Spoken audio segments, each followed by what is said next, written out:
പ്രവേശിച്ചവരിൽ ഒരെങ്കിലും കേട്ടിട്ടില്ലെന്ന് ഓർക്കണമേ. കന്യകളുടെ രാജ്ഞിയായ കന്യകെ ദേളമാതാവേ, ഈ വിശ്വാസം ശരണപ്പെട്ട് നിന്റെ പ്രാർത്ഥന ഞാൻ അണയുന്നു. വിലപിച്ച് കണർച്ചിന്റെ പാപിയായി ഞാൻ നിന്റെ ദയാധിക്യത്തെ കാത്തുകൊണ്ട് നിന്റെ സന്നിധിയിൽ നിൽക്കുന്നു. ആദിത്യവനത്തിൻ മാതാവേ, എന്റെ വേഷപേക്ഷിക്കാതെ ദയാപൂർവം കേട്ടണമേ. ആമേൻ. മിസ്യ മധ്യസ്ഥ പ്രാർത്ഥന. സ്നേഹപിതാവായ ദൈവമേ, അങ്ങയുടെ പ്രിയപുത്രന ശിവമിശിഹായി ഞങ്ങൾക്ക് നേടിത്തന്ന രക്ഷയുടെ സ്വാതന്ത്ര്യവും ദൈവരാജ്യ അനുഭവവും മറ്റുള്ളവരുമായി പങ്കുവയ്ക്കുവാൻ ഞങ്ങളെ തെരഞ്ഞെടുത്തതിനെ ഓർത്ത് അങ്ങേക്ക് ഞങ്ങൾ നന്ദി പറയുന്നു.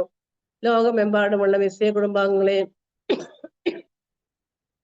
എല്ലാ ഉപകാരികളെയും ആത്മീയ വരങ്ങളാലും ഭൗതിക നന്മകളാലും നിറയ്ക്കണമെന്ന് ഞങ്ങൾ പ്രാർത്ഥിക്കുന്നു. മിസ്യ ടീം നയിക്കുന്ന വിവിധ കോഴ്സുകളെയും ജീവകാരുണ്യ പ്രവർത്തനങ്ങളെയും അവിടുന്ന് ആശീർവദിക്കണമേ. സഭയുടെ ഏകദൗത്യമായ സുവിശേഷ പ്രഘോഷണം ഹൃദയത്തിലേറുന്ന തീക്ഷ്ണമതികളായ ധാരാളം മിഷണറിമാരെ ഒരുക്കുവാൻ മിസ്യ ടീമിനെ സഹായിക്കണമേ. നിത്യം പിതാവും പുത്രനും പരിശുദ്ധാത്മാവായ സർവേശ്വര. സ്വർഗസ്ഥനായ ഞങ്ങളുടെ പിതാവേ, അങ്ങയുടെ നാമം ഉചിതമാകണമേ. രാജ്യം വരണമേ. അങ്ങയുടെ സ്വർഗത്തിലെ പോലെ ഭൂമിയിലുമാകണമേ.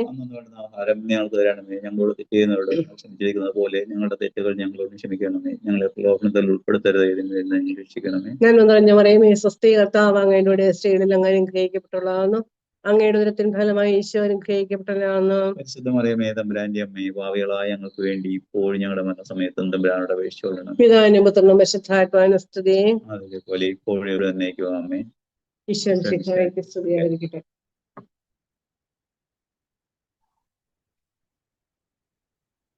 യേശുവേ, നിന്റെ ചങ്കിലെ ചോരയിൽ നീ എന്നെ വീണ്ടെടുത്തു. ക്രിസ്തുവേ, നിന്റെ പ്രാണനെ നൽകി പാപി ചേർത്തണച്ചു. ആശ്രയം നീ, സാന്ത്വനം നീ, സമർപ്പണം ചെയ്യുന്നു പൂർണമായി. ആശ്രയം നീ, സാന്ത്വനം നീ, സമർപ്പണം ചെയ്യുന്നു പൂർണമായി. ഇന്നാഥനം ക്രിസ്തുവേ, രാജാധിരാജനെ നിന്നിൽ ഞാൻ ചേർന്നിടുന്നു. ഇനി ഞാനല്ല, നീയത്ര എന്നിലെന്നെന്നും ജീവനെ നൽകിടുന്നു. ബന്ധനമാകുന്ന ബന്ധങ്ങളെല്ലാം ദൂരയാകത്തി ഞാൻ സ്വതന്ത്രനാകും. ബന്ധനമാകുന്ന ബന്ധങ്ങളെല്ലാം ദൂരയാകത്തി ഞാൻ സ്വതന്ത്രനാകും. നിൻ കരം പുൽകി ഞാൻ ചരിച്ചിടുമെന്നും, നിൻ സ്നേഹം വിട്ടിനി അകലുകില്ല.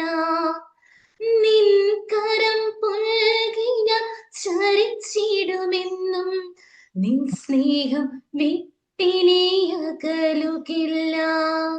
യേശുവേ, നിന്റെ ചങ്കിലെ ചോരൽ നീ എന്നെ വീണ്ടെടുത്തു. ക്രിസ്തുവേ, നിന്റെ പ്രാണനെ നൽകി പാപി ചേർത്തണച്ചു. വിശുദ്ധ പൗലോസ്ലീഹ ഗലാത്യക്കാർക്ക് എഴുതിയ ലേഖനം 2-ാം അധ്യായം 20-ാം തിരുവചനം. ഞാൻ ക്രിസ്തുവിനോടുകൂടെ ക്രൂശിതനായിരിക്കുന്നു. ഇനിമേൽ ഞാനല്ല ജീവിക്കുന്നത്, ക്രിസ്തുവാണ് എന്നിൽ ജീവിക്കുന്നത്.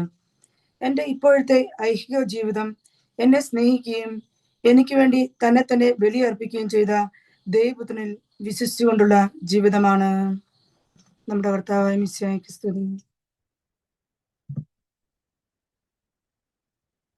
കാരണവാനായ ദൈവമേ, അങ്ങേ സന്നിധിയിലായിരിക്കുവാൻ ഞങ്ങളെ തെരഞ്ഞെടുത്തതിനെ ഓർത്ത് ഞങ്ങൾ അങ്ങേക്ക് നന്ദി പറയുന്നു.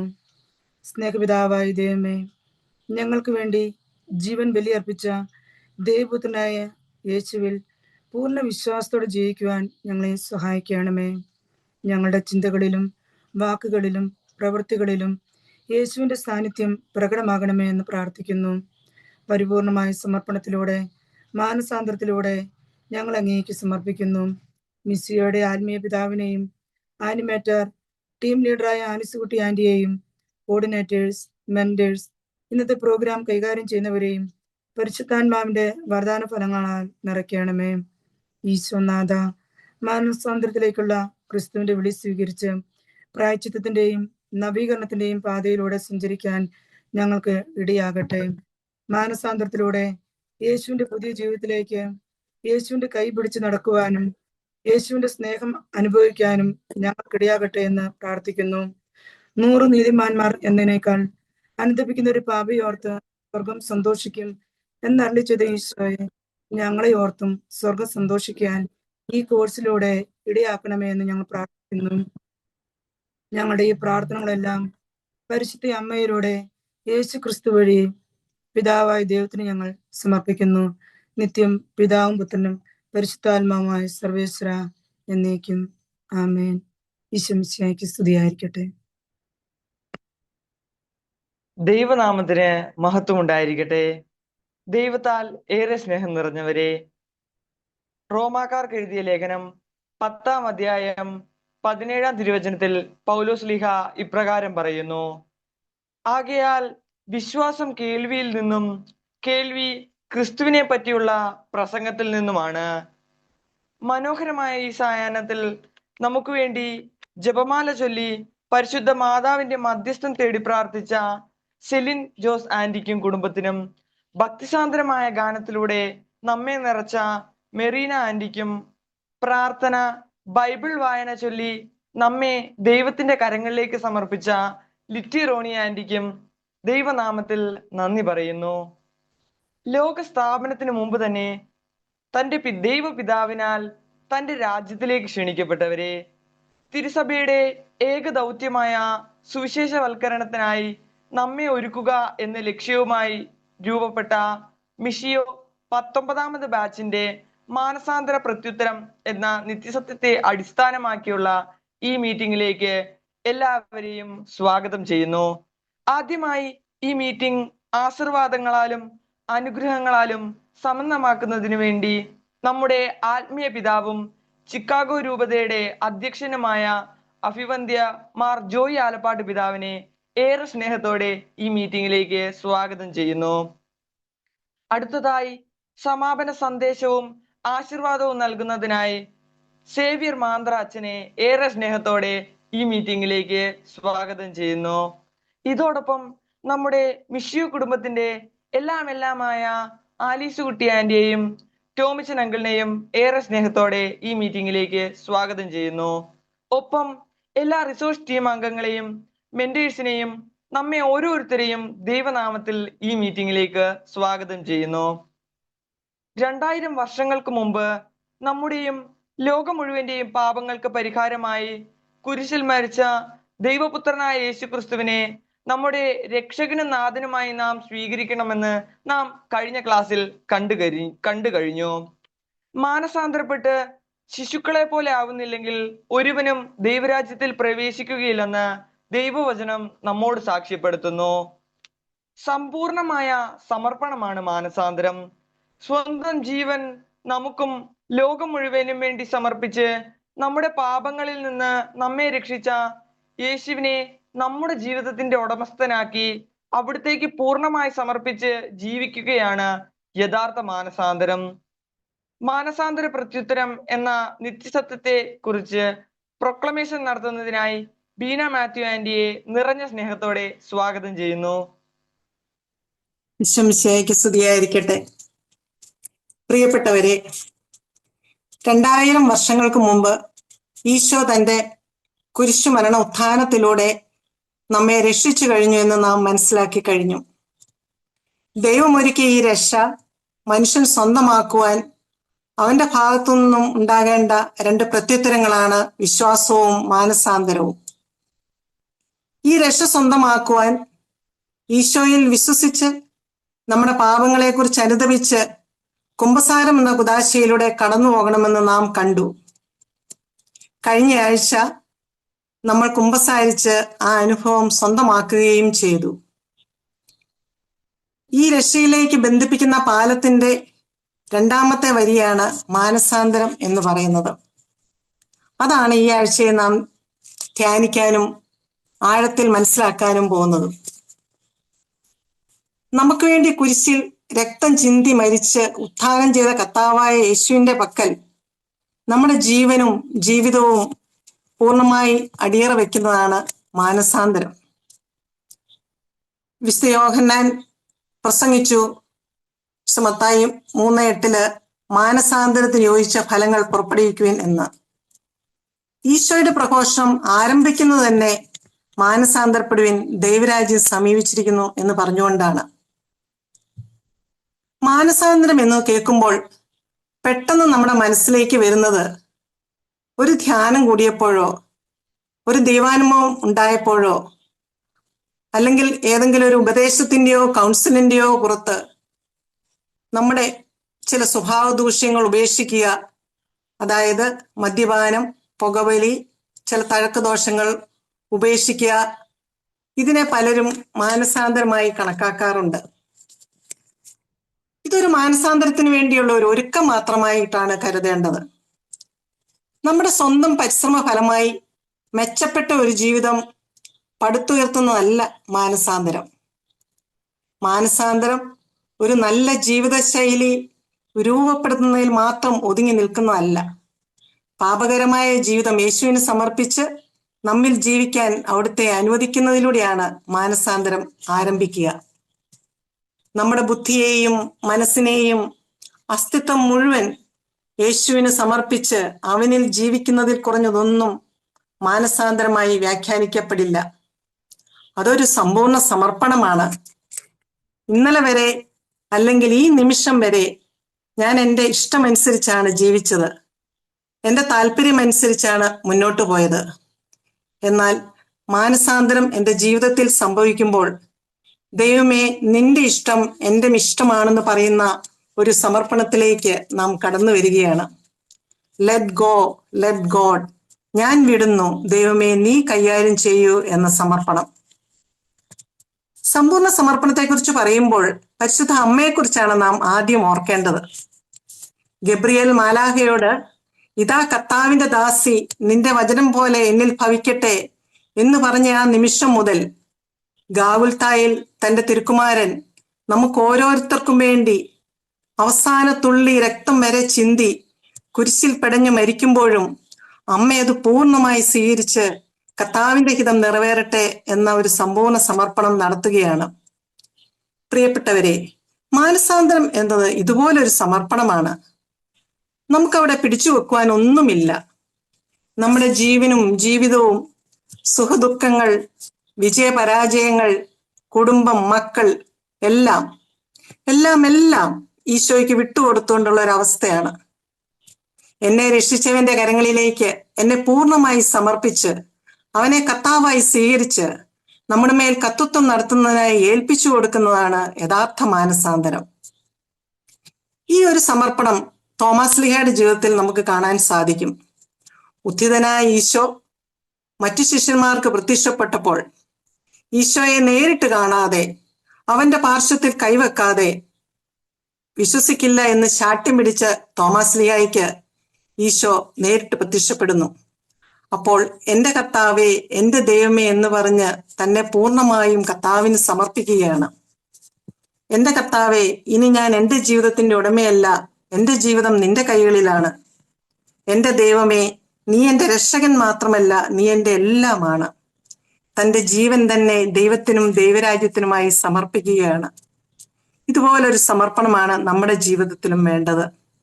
കർത്താവും ദൈവവുമായവന്, തന്നെ രക്ഷിച്ചവന് ജീവനും ജീവിതവും ബലിയായി നൽകുന്ന സമർപ്പണം. ശരിയായ സമർപ്പണത്തിലേക്ക്, അതായത് സമ്പൂർണ്ണ സമർപ്പണത്തിലേക്ക് കടന്നു വരാൻ തടസ്സം നിൽക്കുന്നത് നമ്മുടെ അള്ളിപ്പിടുത്തങ്ങളാണ്. വിട്ടുകൊടുക്കാൻ ബുദ്ധിമുട്ടുള്ളതിനെ, ഇതുവരെ ശീലിച്ചതിനെ, സമ്പത്തിനെയൊക്കെ അള്ളിപ്പിടിക്കുന്നത് സമർപ്പണം ഭാഗികമാക്കുന്നു. നാം പലപ്പോഴും മുഴുവൻ സമർപ്പിച്ചു എന്നൊക്കെ ചിന്തിക്കും. എന്നാൽ ഭാവിയിലെ സാമ്പത്തിക ആവശ്യങ്ങളെക്കുറിച്ചുള്ള ആവശ്യത്തിലധികമുള്ള ചിന്ത മക്കളുടെ കാര്യത്തിലുള്ള അകാരണമായ ഉത്കണ്ഠ, ചെറിയ ആരോഗ്യ പ്രശ്നങ്ങൾ വരുമ്പോൾ കൂടുതലായുള്ള ആകുലപ്പെടൽ, ഇങ്ങനെ എപ്പോഴും ഓരോന്നിനെ കുറിച്ചും ആകുലപ്പെട്ടുകൊണ്ടുള്ള ഒരു ജീവിതമാണെങ്കിൽ സമർപ്പണം പൂർണ്ണമായില്ല എന്ന് വേണം മനസ്സിലാക്കാൻ. നമ്മുടെ ജീവിതത്തിലെ സകല മേഖലകളും ഈശോയ്ക്കായി സമർപ്പിച്ചുകൊണ്ടുള്ള ഒരു തിരിച്ചുവരവാണ് മാനസാന്തരം, ഒരു യു ടേൺ. ഈശോയ്ക്ക് നമ്മെ പൂർണ്ണമായി സമർപ്പിച്ചുകൊണ്ടുള്ള യു ടേൺ. അതാണ് വിശുദ്ധ ലൂക്ക 7:36 പാപിനിയായ സ്ത്രീയുടെ സമർപ്പണത്തിൽ നാം കാണുന്നത്. അവൾ തന്റെ പാപജീവിതവും തനിക്കുണ്ടായിരുന്നതെല്ലാം, വില കൂടിയ സുഗന്ധദ്രവ്യങ്ങളും എല്ലാം ഈശോയ്ക്കായി സമർപ്പിച്ച് ഒരു പുതിയ ജീവിതത്തിലേക്ക് കടക്കുകയാണ്. പിന്നീട് അവൾ ഈശോയെ നിരന്തരമായി പിന്തുടരുകയാണ്. ഗാഗുൽത്തായിൽ ഈശോയുടെ കുരിശിൻ ചുവട്ടിൽ അവൾ നിന്നിരുന്നു. സാപത്തിന് ശേഷം പുലർക്കാലെ ഈശോയുടെ കബറത്തിങ്കിലേക്ക് അവൾ കടന്നു ചെന്നു. ഇതിന്റെ എല്ലാം പര്യവസാനത്തില് ഉത്ഥിതനായ യേശുവിനെ ആദ്യം കാണാനുള്ള ഭാഗ്യവും സമ്പൂർണ്ണ സമർപ്പണം വഴി മറിയത്തിന് സാധ്യമായി. ഈശോയുടെ വലതുവശത്തുണ്ടായിരുന്ന നല്ല കള്ളൻ തന്റെ തിന്മകളെ തിരിച്ചറിഞ്ഞു. അവൻ കുരിശിലേറ്റപ്പെട്ടതിനാൽ താൻ കൊള്ളയടിച്ചതൊന്നും തിരിച്ചു കൊടുക്കുവാൻ സാധിച്ചില്ല. എങ്കിലും അവൻ തന്റെ മുഴുവൻ ജീവിതവും, പഴയ ജീവിതം ഈശോയ്ക്കായി സമർപ്പിച്ചു. അതുവഴി അതേ ദിവസം തന്നെ ഈശോയുടെ സമർത്ഥമായ ജീവിതം അവന് ലഭിച്ചു. യേശുവിനെ തന്റെ മുഴുവൻ ജീവിതത്തിന്റെ രാജാവും കർത്താവുമായി ഏറ്റുപറഞ്ഞ് സമർപ്പിച്ചതിലൂടെ അവൻ ദൈവരാജ്യത്തിലെ അംഗമായി. അവന്റെ പ്രത്യുത്തരത്തിന്റെ ആഴം കണ്ട് യേശു അത് സൗജന്യമായി അനുവദിക്കുകയായിരുന്നു. ഈ സമ്പൂർണ്ണ സമർപ്പണം ഒറ്റ ദിവസം കൊണ്ട് സംഭവിക്കുന്ന ഒന്നല്ല, അതൊരു ഓൺഗോയിങ് പ്രോസസ്സാണ്. നമ്മുടെ ജീവിതത്തിൽ അനുദിനം, അനുനിമിഷം നടത്തേണ്ട ഒരു പ്രക്രിയയാണ്. സമർപ്പിച്ചു എന്ന് കരുതി ജീവിതം തുടങ്ങിയാലും ചിലപ്പോൾ പടിപടിയായിട്ടാണ് സമർപ്പണം കടന്നു വരിക. സമർപ്പിക്കേണ്ട കാര്യങ്ങൾ നമുക്ക് പല അവസരങ്ങളിൽ ആയിട്ടാണ് മനസ്സിലാകുന്നതും കടന്നു വരുന്നതും. പൗലോസ്ലീഹയുടെ ജീവിതത്തിൽ പടിപടിയായിട്ടാണ് മാനസാന്തരം സംഭവിക്കുന്നത്. പൗലോസ്ലീഹ തന്നെ കണ്ടെത്തി, തന്റെ കുറവുകളും പോരായ്മകളും എല്ലാം കണ്ടെത്തി, അതെല്ലാം സമർപ്പിച്ച് സ്വതന്ത്രനാകാനിടയായി. ഗലാത്യ 2:20 നാം വായിക്കുന്നു, ഞാൻ ക്രിസ്തുവിനോടുകൂടി ക്രൂശിക്കപ്പെട്ടിരിക്കുന്നു, ഇനിമേൽ ഞാനല്ല ജീവിക്കുന്നത്, ക്രിസ്തുവാണ് എന്നിൽ ജീവിക്കുന്നതെന്ന്. പിന്നീട് സ്ലീഹ പറയുകയാണ്, ക്രിസ്തു എന്നെ നേടിയിരിക്കുന്നുവെന്ന്. കോറിന്തോസിൽ വെച്ച് സ്ലീഹ പറയുന്നു, ക്രിസ്തുവിലായിരിക്കുന്നവൻ പുതിയ സൃഷ്ടിയാണ്, പഴയത് കടന്നുപോയി, ഇതാ പുതിയത് വന്നു കഴിഞ്ഞുവെന്ന്.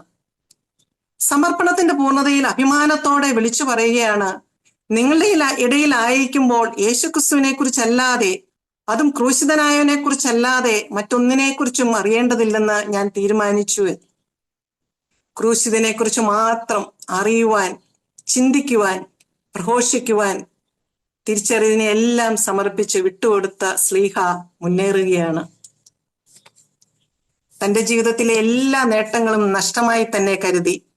ക്രിസ്തുവിനെ നേടുന്നതിന് അവനെ പ്രതി സകലതും ഉച്ഛിഷ്ടമായി കരുതി. ഫിലിപ്പിയ 3:8. തന്റെ ജീവിതം മുഴുവൻ പടിപടിയായി കർത്താവിന് സമർപ്പിക്കുകയാണ്. സമ്പൂർണ്ണ സമർപ്പണത്തിന്റെ ആനന്ദം വിശുദ്ധരുടെ ജീവിതത്തിൽ നാം കാണുന്നുണ്ട്. പാപത്തിലും ലോകസുഖങ്ങളിലും ഒഴുകി ജീവിച്ച വിശുദ്ധ അഗസ്തീനെ ഒരു ദിവസം ദൈവം സ്പർശിച്ചു. ടേക്ക് ആൻഡ് റീഡ്, എടുത്തു വായിക്കൂ എന്നൊരു ശബ്ദം അദ്ദേഹം കേട്ടു.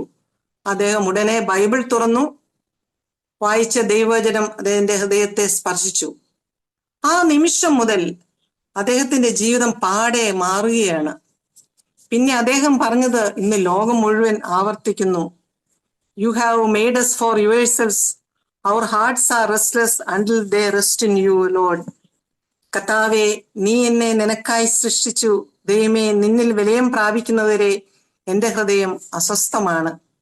അതെ, നമ്മൾ എത്ര ലോകസുഖങ്ങൾ നേടിയാലും ദൈവമില്ലാതെ നമ്മുടെ ഹൃദയം ഒരിക്കലും സമാധാനം കണ്ടെത്തില്ല. പരിപൂർണ സമർപ്പണം അദ്ദേഹം നടത്തുകയാണ്. എൻ്റെ ഒരു അനുഭവം പറയാം.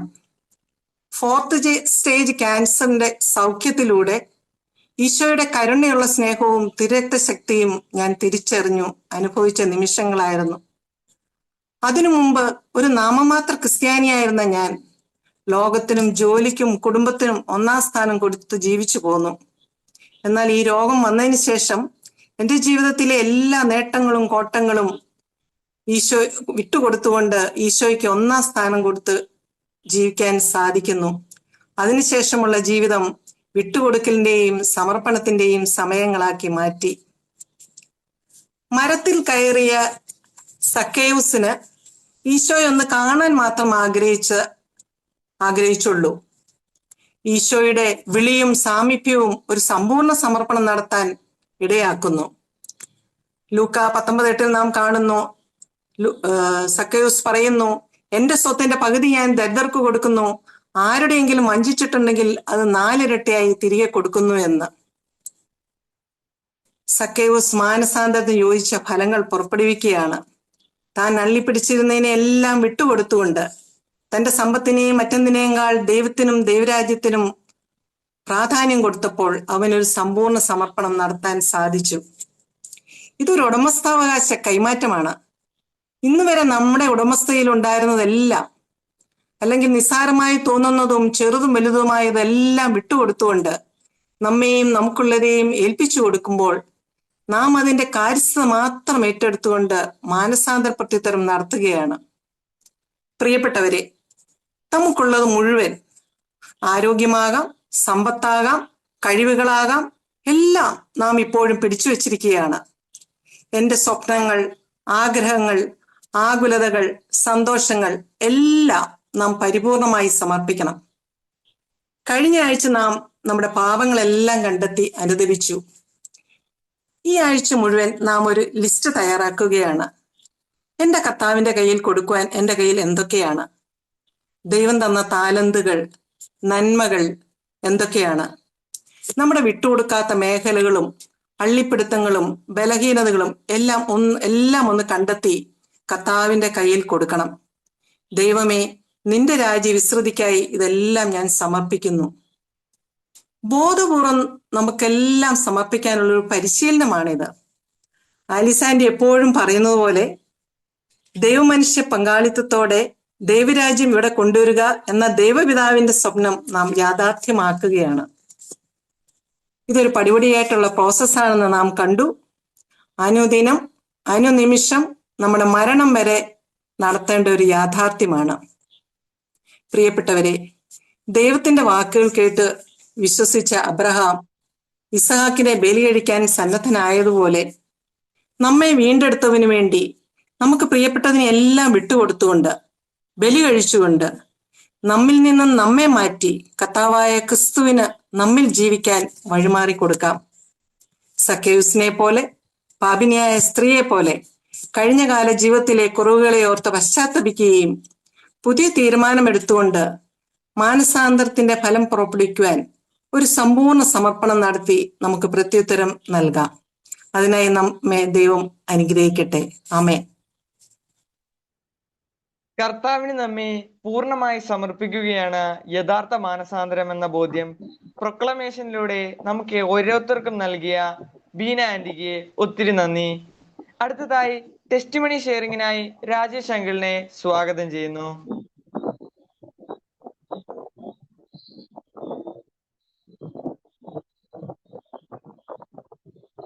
Praise the Lord.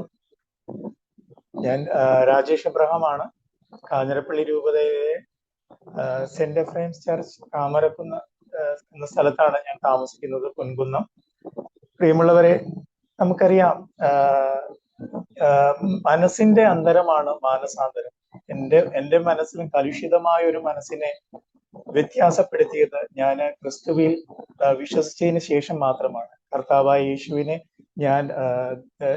അത് മാത്രമാണ് ജീവിക്കുന്ന ദൈവം എന്ന് വിശ്വസിച്ചത് കൊണ്ട് മാത്രമാണ് എനിക്ക് എൻ്റെ മനസ്സിനെ വ്യത്യാസപ്പെടുത്തി മാനസാന്തരത്തിന്റെ ഫലം പുറപ്പെടുവിക്കാൻ കഴിഞ്ഞത്. അതുകൊണ്ട് മാത്രമാണ്. പൂർവാശ്രമത്തിൽ ഞാൻ രാജേഷായിരുന്നു. ഞാനൊരു ഹിന്ദു വിശ്വാസിയായിരുന്നു. അതോടൊപ്പം തന്നെ ഞാൻ RSSന്റെ പ്രവർത്തകനൊക്കെ ആയിരുന്നു. പ്രിയമുള്ളവരെ, ആ കാലയളവിൽ ഞാൻ ഭയങ്കരമായ അഹങ്കാരമുള്ള ഒരു വ്യക്തിയും ഏറ്റവും പ്രൗഢമായ മതം എന്റേതാണെന്നും ഒക്കെ വിശ്വസിച്ച് RSSന്റെ ആ തിയോളജി വിശ്വസിച്ചുകൊണ്ട് നടന്നിരുന്ന ഒരു വ്യക്തിയായിരുന്നു. കാരണം ഞാൻ RSSന്റെ ഒരു സ്കൂളിൽ പഠിപ്പിക്കുകയും സംസ്കൃതം പഠിക്കുകയൊക്കെ ചെയ്ത വ്യക്തിയാണ്. തന്നെയുമല്ല, ഞങ്ങള് ഇങ്ങനെ കൂടിയിരിക്കുന്ന അവസരങ്ങളിൽ സിസ്റ്റേഴ്സും വൈദികരും ഒക്കെ പോകുന്ന സമയത്ത് അവരെയൊക്കെ കളിയാക്കിയൊക്കെ ജീവിച്ചുകൊണ്ടിരുന്ന ഒരു കാലം എനിക്കുണ്ടായിരുന്നു. തന്നെയുമല്ല, ഞങ്ങളുടെ അടുത്തൊരു ബൈബിൾ കൺവെൻഷൻ നടത്തിയപ്പോൾ അതിനെ എതിർക്കാൻ വേണ്ടി പോയ കൂട്ടത്തിലും ഞാൻ ഉണ്ടായിരുന്നു. അങ്ങനെ ഒരു തലത്തിൽ ജീവിച്ചിരുന്ന ഒരു വ്യക്തിയായിരുന്നു ഞാൻ. എനിക്കറിയാം ഞാൻ എത്രമാത്രം ചെളിക്കുഴിയിലായിരുന്നു, ആ കാലഘട്ടങ്ങളിൽ എത്രമാത്രം ചെളിക്കുഴിയിലായിരുന്നു എന്ന് എനിക്കിപ്പം ഓർക്കുമ്പോൾ എനിക്കത് മനസ്സിലാകുന്നുണ്ട്. പ്രിയമുള്ളവരെ, അങ്ങനെ ഞാൻ ജീവിച്ചിരുന്ന ഒരു വ്യക്തി ഒരു ദിവസം ഭയങ്കര തകർച്ചയിൽ വീണിട്ട് എല്ലാവരാലും ഒറ്റപ്പെട്ടു പോവുകയും അതോടൊപ്പം തന്നെ എൻ്റെ ഏക സഹോദരിയുടെ മരണം എന്നിൽ ഭയങ്കരമായിട്ടുള്ള ആഘാതം ഉണ്ടാക്കുകയും അങ്ങനെ ഞാനൊരു ഭ്രാന്തനെ പോലെ ആയിത്തീരുകയും ഒക്കെ ചെയ്ത ഒരു അവസരത്തിലാണ് ഉള്ളൂരുള്ള പുനർജീവൻ ആശ്രമം വഴി ഞാൻ ഡിവൈൻ ധ്യാന കേന്ദ്രത്തില് ഞാൻ എത്തിപ്പെടുന്നത്. പ്രിയമുള്ളവരെ, അവിടെ ചെന്ന് കഴിഞ്ഞപ്പോൾ, ആ ധ്യാന കേന്ദ്രത്തിൽ ചെന്ന് കഴിഞ്ഞതിന് ശേഷം മാത്രമാണ് ആ പടി ചവിട്ടുന്നവിടം വരെ എൻ്റെ മനസ്സിലെ ദൈവസങ്കല്പവും അതുപോലെ തന്നെ എന്റെ ദൈവമാണ് ഏറ്റവും ശക്തി കൂടിയ ദൈവം എന്നൊക്കെയുള്ള അഹങ്കാര ചായവും എല്ലാം ഉണ്ടായിരുന്നു. എന്നാൽ ഞാൻ തകർച്ചയുടെ വക്കിലെത്തിപ്പോയപ്പോൾ ഇതൊന്നും എനിക്ക് രക്ഷയിലേക്ക് വന്നില്ല എന്നുള്ളൊരു കുറ്റബോധത്തോടു കൂടിയാണ് ഞാൻ അവിടെ ആ ഡിവൈൻ ധ്യാന കേന്ദ്രത്തിലേക്ക് കയറി ചെല്ലുന്നത്.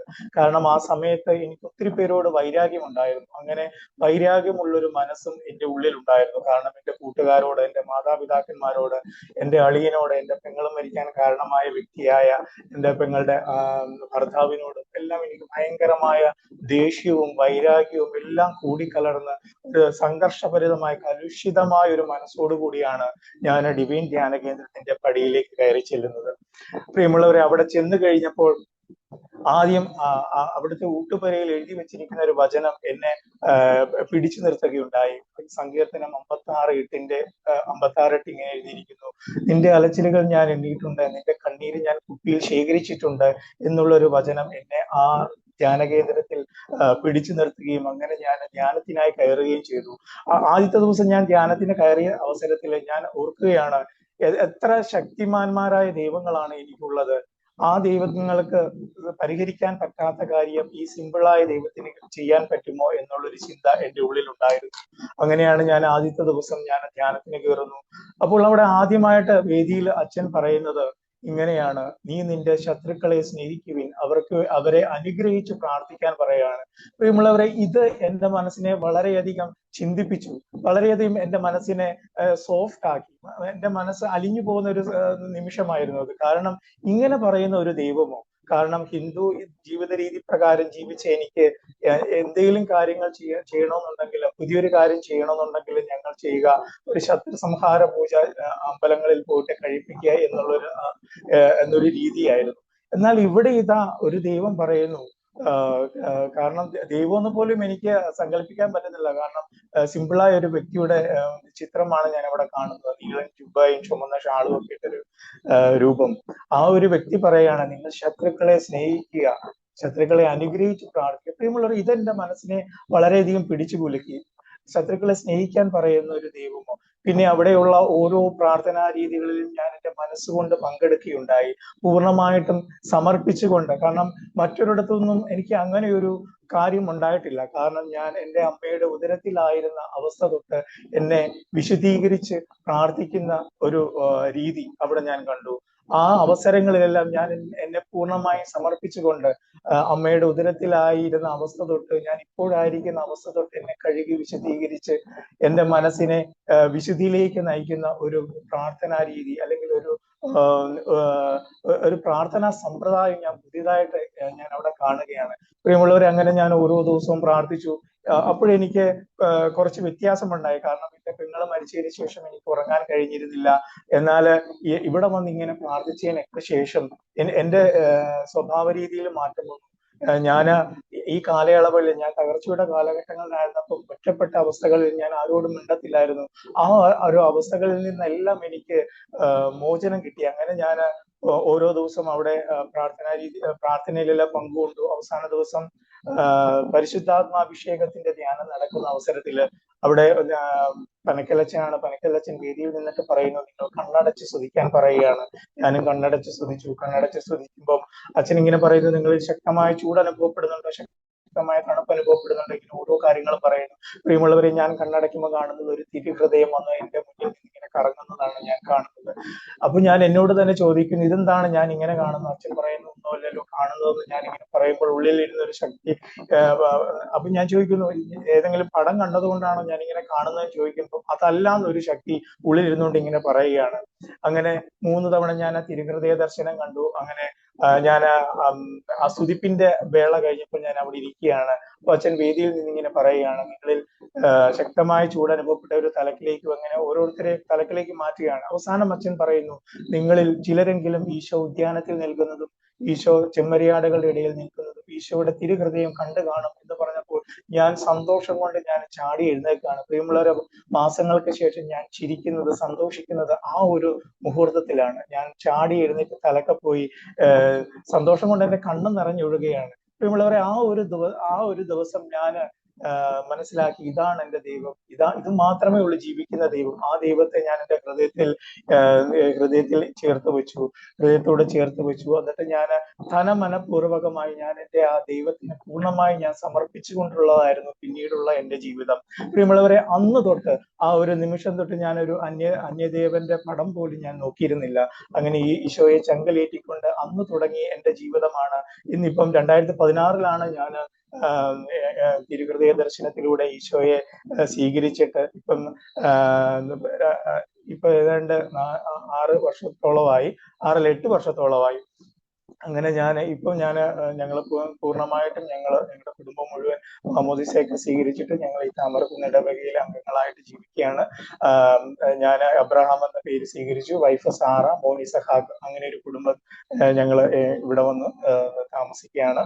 പ്രിയമുള്ളവരെ, നമ്മുടെ ഈശോയെ പൂർണ്ണമായിട്ടും സ്വീകരിച്ചതിന് ശേഷം എന്റെ ജീവിതത്തിൽ വളരെയധികം വ്യത്യാസങ്ങൾ ഉണ്ടായി. കാരണം പണ്ടത്തെ രാജേഷ് അല്ല ഇപ്പം ഞാൻ എന്നില് അഹങ്കാരത്തിന്റെ ഒരു കണിക പോലും എന്നിലിപ്പം ഉണ്ടെന്ന് എനിക്ക് തോന്നുന്നില്ല.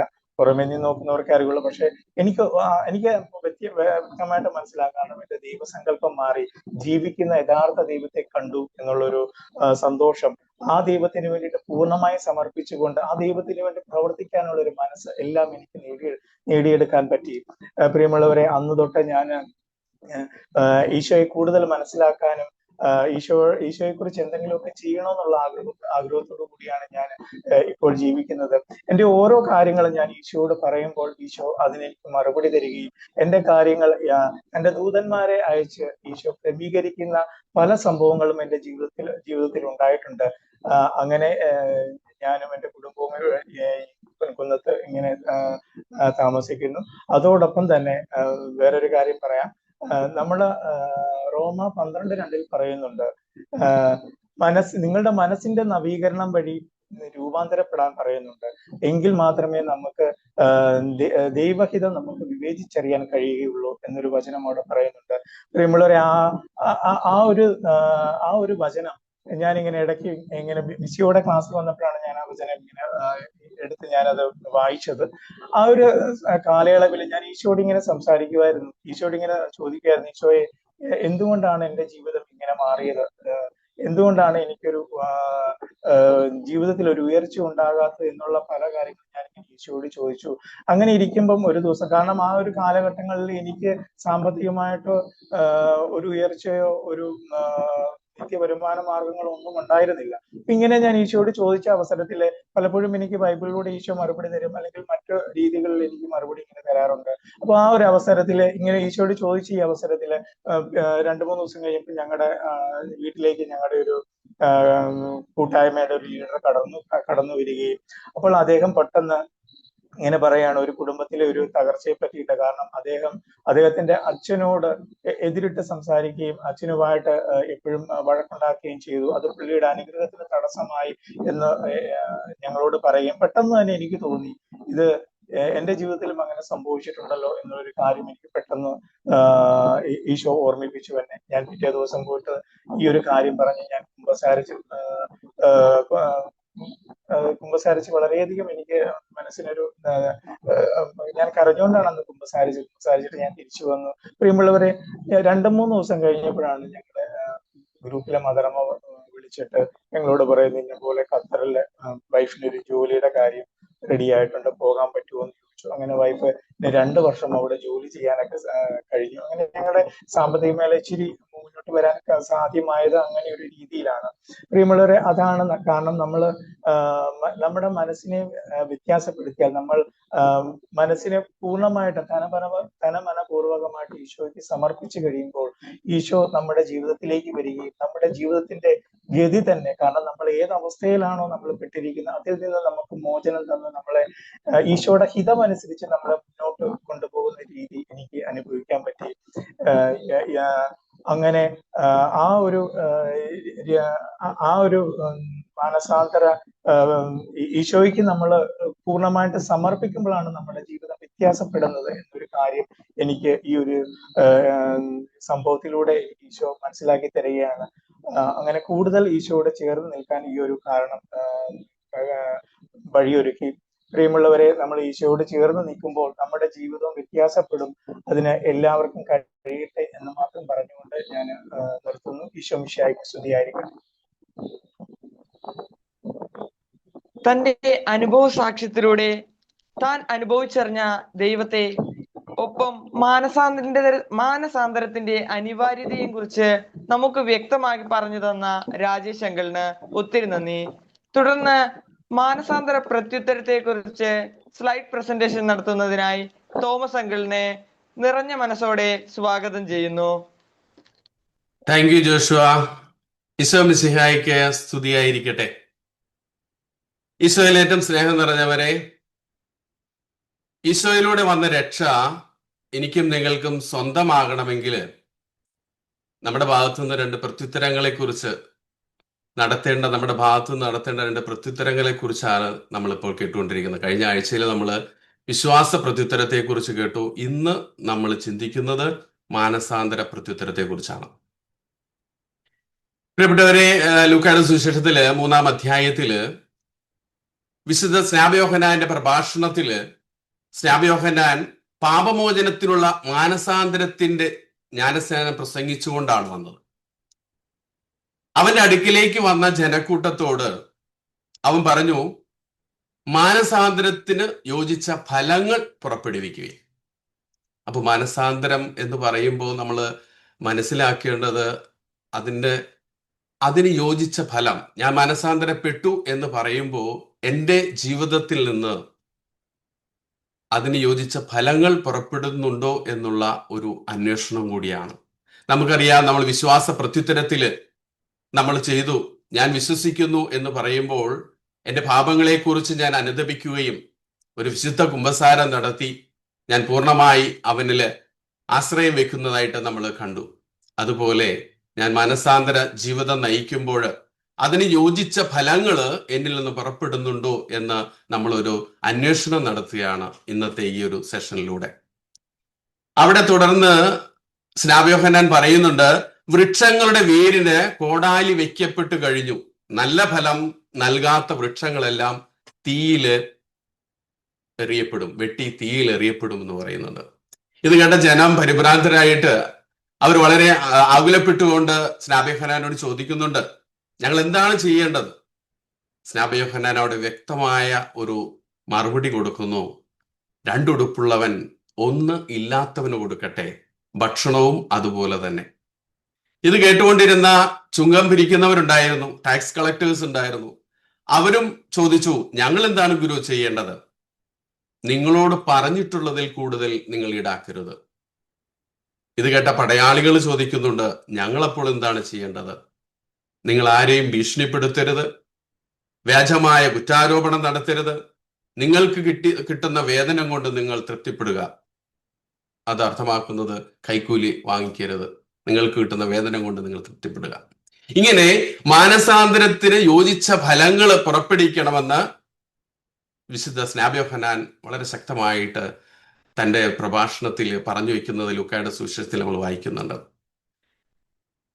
നമുക്കറിയാം, നല്ല ഫലം പുറപ്പെടുവിക്കുന്ന വൃക്ഷങ്ങൾ, അല്ലെ വൃക്ഷത്തിൽ നിന്ന്, ആ ഫലത്തിൽ നിന്ന് അറിയാം ആ വൃക്ഷത്തെ കുറിച്ച്. അപ്പോ ഞാനും നിങ്ങളും ഒക്കെ നല്ല ഫലം പുറപ്പെടുവിക്കുന്ന വൃക്ഷങ്ങളായി മാറുവാനായിട്ട് ദൈവം ആഗ്രഹിക്കുന്നു.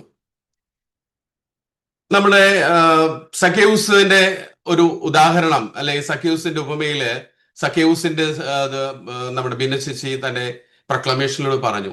ഈശോയെ കാണുവാനായിട്ട് അതിയായി ആഗ്രഹിച്ചുകൊണ്ട് സക്കേവൂസ് ഒരു മരത്തിന്റെ മുകളിൽ കയറിയിരിക്കുന്നു. ഈശോ അവിടെ വരുമ്പോൾ ഈശോ സക്കേവൂസിനോട് പറയാണ്, എനിക്ക് നിന്ന് നിന്റെ വീട്ടില് താമസിക്കേണ്ടിയിരിക്കുന്നു, നീ വേഗം ഇറങ്ങി വരിക. അവിടെ സക്കേവൂസിന് ഒരുപക്ഷെ പറയാമായിരുന്നു, സക്കേവൂസ്, ഞാൻ നിന്നെ കാണുവാൻ വേണ്ടി മാത്രമാണ് ആഗ്രഹിച്ചതെന്ന്. എന്നാൽ ആ ഈശോയുമായിട്ടുള്ള ഒരു എൻകൗണ്ടർ അവിടെ സക്കേവൂസിനെ സാധ്യമാക്കുകയാണ്. സക്കേവൂസ് ധൃതിയിൽ, അവൻ തിടുക്കത്തിൽ താഴേക്ക് ഇറങ്ങി എന്നാണ് വചനത്തിൽ വായിക്കുന്നത്. എന്നിട്ട് സന്തോഷത്തോടെ ഈശോയെ തന്റെ ഭവനത്തിലേക്ക് സ്വീകരിക്കുന്നു. അവിടെ സക്കേവൂസിന് ഒരു മനസാന്തരം ഉണ്ടാകുന്നു. മനസാന്തരത്തിന്റെ ഫലം സക്കേവൂസ് അവിടെ പ്രഖ്യാപിക്കുകയാണ്, കർത്താവേ, എന്റെ സ്വത്തിന്റെ പകുതി ഞാൻ ദരിദ്രർക്ക് കൊടുക്കുന്നു. ഞാൻ ആരുടെയെങ്കിലും വക വഞ്ചിച്ചെടുത്തിട്ടുണ്ടെങ്കിൽ അത് 4 ഇരട്ടിയായി തിരിച്ചു കൊടുക്കുന്നു. നോക്ക് പ്രിയപ്പെട്ടവരെ, മനസാന്തരം എന്ന് പറയുമ്പോൾ മനസാന്തരത്തിന് യോജിച്ച ഫലം നമ്മളിൽ നിന്ന് പ്രതീക്ഷിക്കുന്നു എന്നാണ് അർത്ഥമാക്കേണ്ടത്. നമ്മള് മിക്ക പ്രവാചകന്റെ പുസ്തകത്തില് നമ്മൾ വായിക്കുന്നുണ്ട്, ആഴിയുടെ അഗാധങ്ങളിലേക്ക് നമ്മുടെ പാപങ്ങളെ അവിടുന്ന് തൂത്തെറിയും. എഫേസുസുകാരുടെ ലേഖനത്തില് പൗലോസ്ലീഹ പറഞ്ഞു വെക്കുന്നുണ്ട്, ഒരിക്കൽ വിദൂരസ്ഥരായ നിങ്ങൾ ഇപ്പോൾ യേശുക്രിസ്തുവിൽ അവന്റെ രക്തം വഴി സമീപസ്ഥരായിരിക്കുന്നു. ഞാനും നിങ്ങളുമൊക്കെ പാപം ചെയ്യുമ്പോൾ ദൈവത്തിൽ നിന്ന് അകന്നു പോവുകയാണ്. എന്നാൽ ഈശോ തന്റെ രക്തം വഴി നമ്മളെ വീണ്ടെടുത്തപ്പോൾ ആ രക്തത്തിന്റെ ഫലമായിട്ട് ഞാനും നിങ്ങളും അത് സ്വീകരിക്കുമ്പോൾ, അത് ഏറ്റുപറയുമ്പോൾ, വിശുദ്ധ കുമ്പസാരത്തിലൂടെ അത് സ്വീകരിക്കുമ്പോൾ നമ്മുടെ പാപങ്ങളെയൊക്കെ അവിടെ നാഴിയുടെ അഗാധങ്ങളിലേക്ക് തൂത്തെറിയും എന്ന് മിക്ക പ്രവാചകങ്ങളിലൂടെ പറയുന്നുണ്ട്. പ്രിയപ്പെട്ടവരെ, ഈ ഒരു വിശ്വാസ പ്രത്യുത്തരം നടത്തിയ നമ്മൾ ഓരോരുത്തരും ഇന്നൊരു വിശുദ്ധ കുമ്പസാരമൊക്കെ നടത്തിയാണ് ഇന്ന് ഈ സെഷന് വന്നിട്ടുള്ളത് എന്ന് ഞാൻ കരുതുകയാണ്. ഞാനും ഇന്ന് രാവിലെ പോയി ഒരു കുമ്പസാരം ഒക്കെ നടത്തിയായിട്ടാണ് ഈ ഒരു സെഷന് വേണ്ടി വന്നത്. കാരണം നമ്മുടെയൊക്കെ ജീവിതത്തിൽ ഉണ്ടാകുന്ന അല്പം പോലും പാപം നമ്മുടെ ഉള്ളില് ഇരിക്കുകയാണെങ്കിൽ ദൈവം അവിടെയുണ്ട്, നാം ദൈവത്തിൽ നിന്ന് അകന്നു പോവുകയാണ്. ഈ വിശുദ്ധ കുമ്പസാരത്തിലൂടെ നമ്മൾ ദൈവത്തോട് ഒന്നായി ചേർന്നു. അങ്ങനെ ദൈവവും നമ്മൾ ഒന്നായി വസിക്കുമ്പോഴാണ് യഥാർത്ഥ മാനസാന്തരം നമ്മിൽ നടക്കുകയും മാനസാന്തരത്തിന് യോജിച്ച ഫലം നമ്മിൽ നിന്ന് പുറപ്പെടുകയും ചെയ്യുക. രക്ഷിച്ചവനുള്ള ആഴമായ വിശ്വാസത്തിന്റെയും ഏറ്റുപറച്ചിലിന്റെയും ഉപേക്ഷിക്കലിന്റെയും വിട്ടുകൊടുക്കലിന്റെയും വിശിഷ്യ ആശ്രയബോധത്തിന്റെയും പരിണിത ഫലമാണ് മാനസാന്തരം എന്ന് പറയുന്നത്. നമ്മളൊക്കെ വിശ്വാസ പ്രത്യുത്തരം നടത്തി എല്ലാം ഏറ്റുപറഞ്ഞ് ചിലത് ഉപേക്ഷിക്കേണ്ട സാധനങ്ങൾ നമ്മുടെ ജീവിതത്തിൽ നമ്മൾ ഉപേക്ഷിച്ചു, പലതും വിട്ടുകൊടുക്കാനുണ്ടായിരുന്നു, അതെല്ലാം വിട്ടുകൊടുത്തു. ഇനി നമുക്ക് വേണ്ടത് ഒരു ആശ്രയബോധമാണ്. ആ ആശ്രയബോധത്തിന്റെ ഒരു പരിണിത ഫലമാണ് മാനസാന്തരം എന്ന് പറയുന്നത്.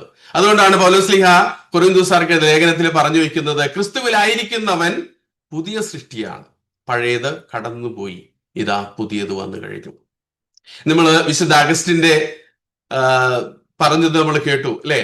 അഗസ്റ്റിൻ മാനസാന്തര അനുഭവത്തിലേക്ക് കടന്നു വന്നതിന് ശേഷം അഗസ്റ്റിനുമായി പാപം ചെയ്തിരുന്ന ഒരു സ്ത്രീ ഒരിക്കൽ അഗസ്റ്റിൻ നടന്നു പോകുമ്പോൾ അഗസ്റ്റിനെ പുറകിൽ നിന്ന് വിളിക്കുന്നുണ്ട്, അഗസ്റ്റിൻ അഗസ്റ്റിൻ എന്ന്.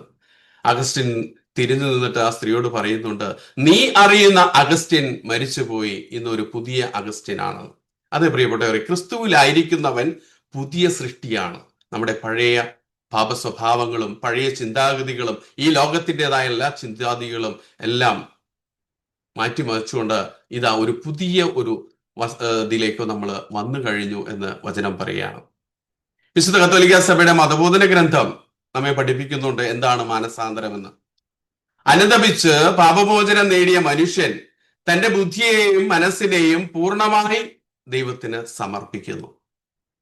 സ്വയം വെളിപ്പെടുത്തുന്ന ദൈവത്തിന്റെ മനുഷ്യൻ തന്റെ അസ്തിത്വം മുഴുവൻ സമർപ്പിച്ചുകൊണ്ട് പ്രത്യുത്തരം നൽകുന്നു. അതേ പ്രിയപ്പെട്ടവരെ, ഒരു ഒരു ഒരു എന്താ പറയാ, ഒരു കഴുതയെ പോലെ എന്നൊക്കെ വേണമെങ്കിൽ പറയാം. ദൈവത്തിന് നമ്മളെ തന്നെ പൂർണ്ണമായി സമർപ്പിച്ചുകൊണ്ട്, നമ്മുടെ പൂർണ്ണമായി നമ്മുടെ വ്യക്തിത്വം മുഴുവൻ, നമ്മുടെ അസ്തിത്വം മുഴുവൻ ദൈവത്തിന് സമർപ്പിച്ചുകൊണ്ട് നമ്മൾ പ്രത്യുത്തരം നൽകുന്നതിനെയാണ് മാനസാന്തരം എന്ന് പറയുന്നത്. അത്തരത്തിലുള്ള ഒരു സമർപ്പണം ചെയ്യുമ്പോഴാണ് നമുക്ക് ഇപ്രകാരം പറയാനായിട്ട് സാധിക്കുക, Jesus you are my everything. എന്റെ ജീവിതത്തില് ഈശോയാണ് ഏറ്റവും വലുത്, അല്ലെങ്കിൽ ഈശോയ്ക്കാണ് ഏറ്റവും വലിയ സ്ഥാനം എന്ന് പറയുവാനായിട്ട് എനിക്കും നിങ്ങൾക്കും സാധിക്കണമെങ്കിൽ ഇത്തരത്തിലുള്ള ഒരു സമർപ്പണത്തിലേക്ക് ഞാനും നിങ്ങളും കടന്നു വരേണ്ടിയിരിക്കുന്നു. മത്തായിയുടെ സുവിശേഷത്തില് ഈശോ പറഞ്ഞു വെക്കുന്നതാണ്, എന്റെ നാമത്തെ പ്രതി ഭവനത്തെയോ സഹോദരന്മാരെയോ സഹോദരികളെയോ പിതാവിനെയോ മാതാവിനെയോ മക്കളെയോ വയലുകളെയോ പരിത്യജിക്കുന്ന ഏതൊരുവനും 100 ഇരട്ടി ലഭിക്കും, അവൻ നിത്യജീവൻ അവകാശമാക്കുകയും ചെയ്യും. ഇവിടെ പറഞ്ഞു വെക്കുന്നത് സഹോദരന്മാരെയും സഹോദരികളെയും പിതാവിനെയും മക്കളെയൊക്കെ പരിത്യജിക്കുക എന്ന് പറഞ്ഞാൽ ഉപേക്ഷിക്കുക എന്നല്ല. അവിടെ ഈശോയ്ക്ക് ആണ് പ്രയോറിറ്റി കൊടുക്കേണ്ടത് എന്ന് ഈശോ അവിടെ വ്യക്തമാക്കുകയാണ്. അതാണ് മത്തായിയുടെ സുവിശേഷത്തില് 10-ാം അധ്യായത്തില് 37-ാമത്തെ തിരുവചനത്തിൽ നമ്മൾ വായിക്കുന്നതാണ്, എന്നേക്കാൾ അധികം പിതാവിനെയോ മാതാവിനെയോ സ്നേഹിക്കുന്നവൻ എനിക്ക് യോഗ്യനല്ല, എന്നേക്കാൾ അധികം പുത്രനെയോ പുത്രിയോ സ്നേഹിക്കുന്നവനും എനിക്ക് യോഗ്യനല്ല. ഇവിടെ ഈ വചനങ്ങളിലൊക്കെ പറഞ്ഞു വെക്കുന്നതിന്റെ സാരാംശം ഇതാണ്, ഞാനാണ് നിന്റെ ഉടയവൻ. അപ്പോ ഈ ഒരു മനോഭാവത്തിലേക്ക് ഞാനും നിങ്ങളും വന്നിട്ടുണ്ടോ എന്ന് ഒന്ന് പരിശോധിക്കുക. ആ ഒരു മനോഭാവത്തിലേക്ക് വന്നെങ്കിൽ മാത്രമാണ് നമ്മുടെ മനസാന്തരം പൂർണ്ണമായിട്ടുണ്ട് എന്ന് പറയുവാനായിട്ട്, അല്ലെങ്കിൽ നമ്മൾ മനസാന്തര പ്രത്യുത്തരം നൽകുന്ന വ്യക്തികളാണ് എന്ന് പറയുവാനായിട്ട് സാധിക്കുകയുള്ളൂ. പ്രിയപ്പെട്ടവരെ, വിശുദ്ധ ഗ്രന്ഥത്തിലൂടെ ഒന്ന് പോവുകയാണ് നമ്മൾ. ഇപ്രകാരം സമർപ്പണം നടത്തിയ, പൂർണ്ണമായ ഒരു സമർപ്പണം നടത്തിയ കുറെ വ്യക്തികളെ നമ്മളൊന്ന് കാണുകയാണ്. നമ്മൾ പ്രൊക്ലമേഷനിൽ കേട്ടതാണ് മറിയത്തിന്റെ സമർപ്പണം. കൊച്ചു പ്രായത്തില് ഗബ്രിയേൽ മാലാഖ വന്ന് മറിയത്തോട് പറയാണ്, നീ ഗർഭം ധരിച്ച ഒരു പുത്രനെ പ്രസവിക്കും, അവൻ യേശു എന്നൊക്കെ പേരിടണം, അവൻ ലോകത്തെ മുഴുവൻ രക്ഷിക്കും എന്നൊക്കെ പറയുമ്പോൾ ചെറിയ പ്രായത്തിലായിരുന്ന മറിയത്തിന് അതൊന്നും പൂർണ്ണമായി ഉൾക്കൊള്ളുവാൻ സാധിച്ചിട്ടില്ല. മറിയം പറയുന്നത്, എങ്ങനെ സംഭവിക്കും, ഞാൻ പുരുഷനെ അറിയുന്നില്ലല്ലോ എന്നൊക്കെ ഒരു മനുഷ്യനുണ്ടാകാവുന്ന സംശയങ്ങളും ചോദ്യങ്ങളും ഒക്കെ അവിടെ നിരത്തുകയാണ് ഗബ്രിയേൽ മാലാഖയുടെ മുന്നിൽ. അപ്പോ മറിയത്തെ കൺവിൻസ് ചെയ്യാൻ വേണ്ടിയിട്ട് ഗബ്രിയേൽ മാലാഖ പറയുന്നുണ്ട്, നിന്റെ ചർച്ചക്കാരി എലിസബത്ത് വന്ധിയായിരുന്നു, അവൾക്ക് ഇപ്പോൾ 6-ാം മാസമാണ്. ഇത് പറയുമ്പോൾ കർത്താവിനെ പൂർണ്ണമായിട്ട് സമർപ്പിച്ചുകൊണ്ട് മറിയം പറയുന്ന വാക്കാണ്, ഇതാ കർത്താവിന്റെ ദാസി, നിന്റെ വാക്ക് എന്നിൽ നിറവേറട്ടെ. വീണ്ടും നമ്മള് കാണുന്നുണ്ട് ലൂക്കായുടെ സുവിശേഷത്തില് 1-ാം അധ്യായത്തില് 49 തിരുവചനം, ശക്തനായവൻ എനിക്ക് വലിയ കാര്യങ്ങൾ ചെയ്തിരിക്കുന്നു, അവിടുത്തെ നാമം പരിശുദ്ധമാണ്. അതേ പ്രിയപ്പെട്ടവരെ, പൂർണ്ണമായിട്ടും ദൈവത്തിന് സമർപ്പണം ചെയ്യുന്ന മറിയത്തെ നമുക്കവിടെ കാണുവാനായിട്ട് സാധിക്കും. ഈശോയുടെ ആദ്യ ശിഷ്യന്മാരാണ് ശിമയോനും അന്ത്രയോസും. ഈശോയെ കുറിച്ച് അവർ ധാരാളം കേട്ടു. ഈശോ ഒരിക്കൽ അവരോട് പറഞ്ഞു, എന്നെ അനുഗമിക്കുക, ഞാൻ നിങ്ങളെ മനുഷ്യരെ പിടിക്കുന്നവരാക്കും. ഉടനെ അവർക്കുണ്ടായിരുന്ന അവരുടെ ജീവിത സന്ധാരണത്തിന് ആവശ്യമായ വല ഉപേക്ഷിച്ചുകൊണ്ട് അവർ അവനെ അനുഗമിച്ചു എന്ന് സുവിശേഷത്തില് നമ്മൾ വായിക്കുന്നു. അതേ പ്രിയപ്പെട്ടവരെ, അവർക്ക് അന്ന് വരെ വിലയുണ്ടായിരുന്ന, അല്ലെങ്കിൽ നമ്മളൊക്കെ എന്തിനാണ് ഓരോ ദിവസവും നമ്മളൊക്കെ അധ്വാനിക്കുന്നവരാണ്, എന്തിന്, നമ്മുടെ ജീവിതം മുന്നോട്ട് കൊണ്ടുപോകുന്നതിന് വേണ്ടി. അങ്ങനെയുള്ള ഒരു ജീവസന്ധാരണത്തിന്റെ കാര്യം അവരവിടെ ഉപേക്ഷിക്കുകയാണ്. അവരുടെ വല അതിനു വേണ്ടിയുള്ളതായിരുന്നു. അത് ഉപേക്ഷിച്ചുകൊണ്ട് അവർ ഈശോയെ അനുഗമിക്കുന്നത്, അല്ലെങ്കിൽ ഈശോയിലേക്ക് ഒരു സമർപ്പണം ചെയ്യുന്നതായിട്ട് നമ്മൾ മർക്കോസിന്റെ സുവിശേഷത്തിൽ കാണുന്നു. തുടർന്ന് അങ്ങോട്ട് പോകുമ്പോൾ ലേവിയുടെ സമർപ്പണം, ചുങ്കക്കാരിൽ പ്രധാനിയായിരുന്നു. അന്നത്തെ ഒരു നല്ലൊരു ജോലിയായിരുന്നു. ഇന്ന് നമ്മൾ പറയുകയാണെങ്കിൽ ഇൻകം ടാക്സ് ഓഫീസർ എന്നൊക്കെ ആണെങ്കിൽ നമുക്ക് പറയാം.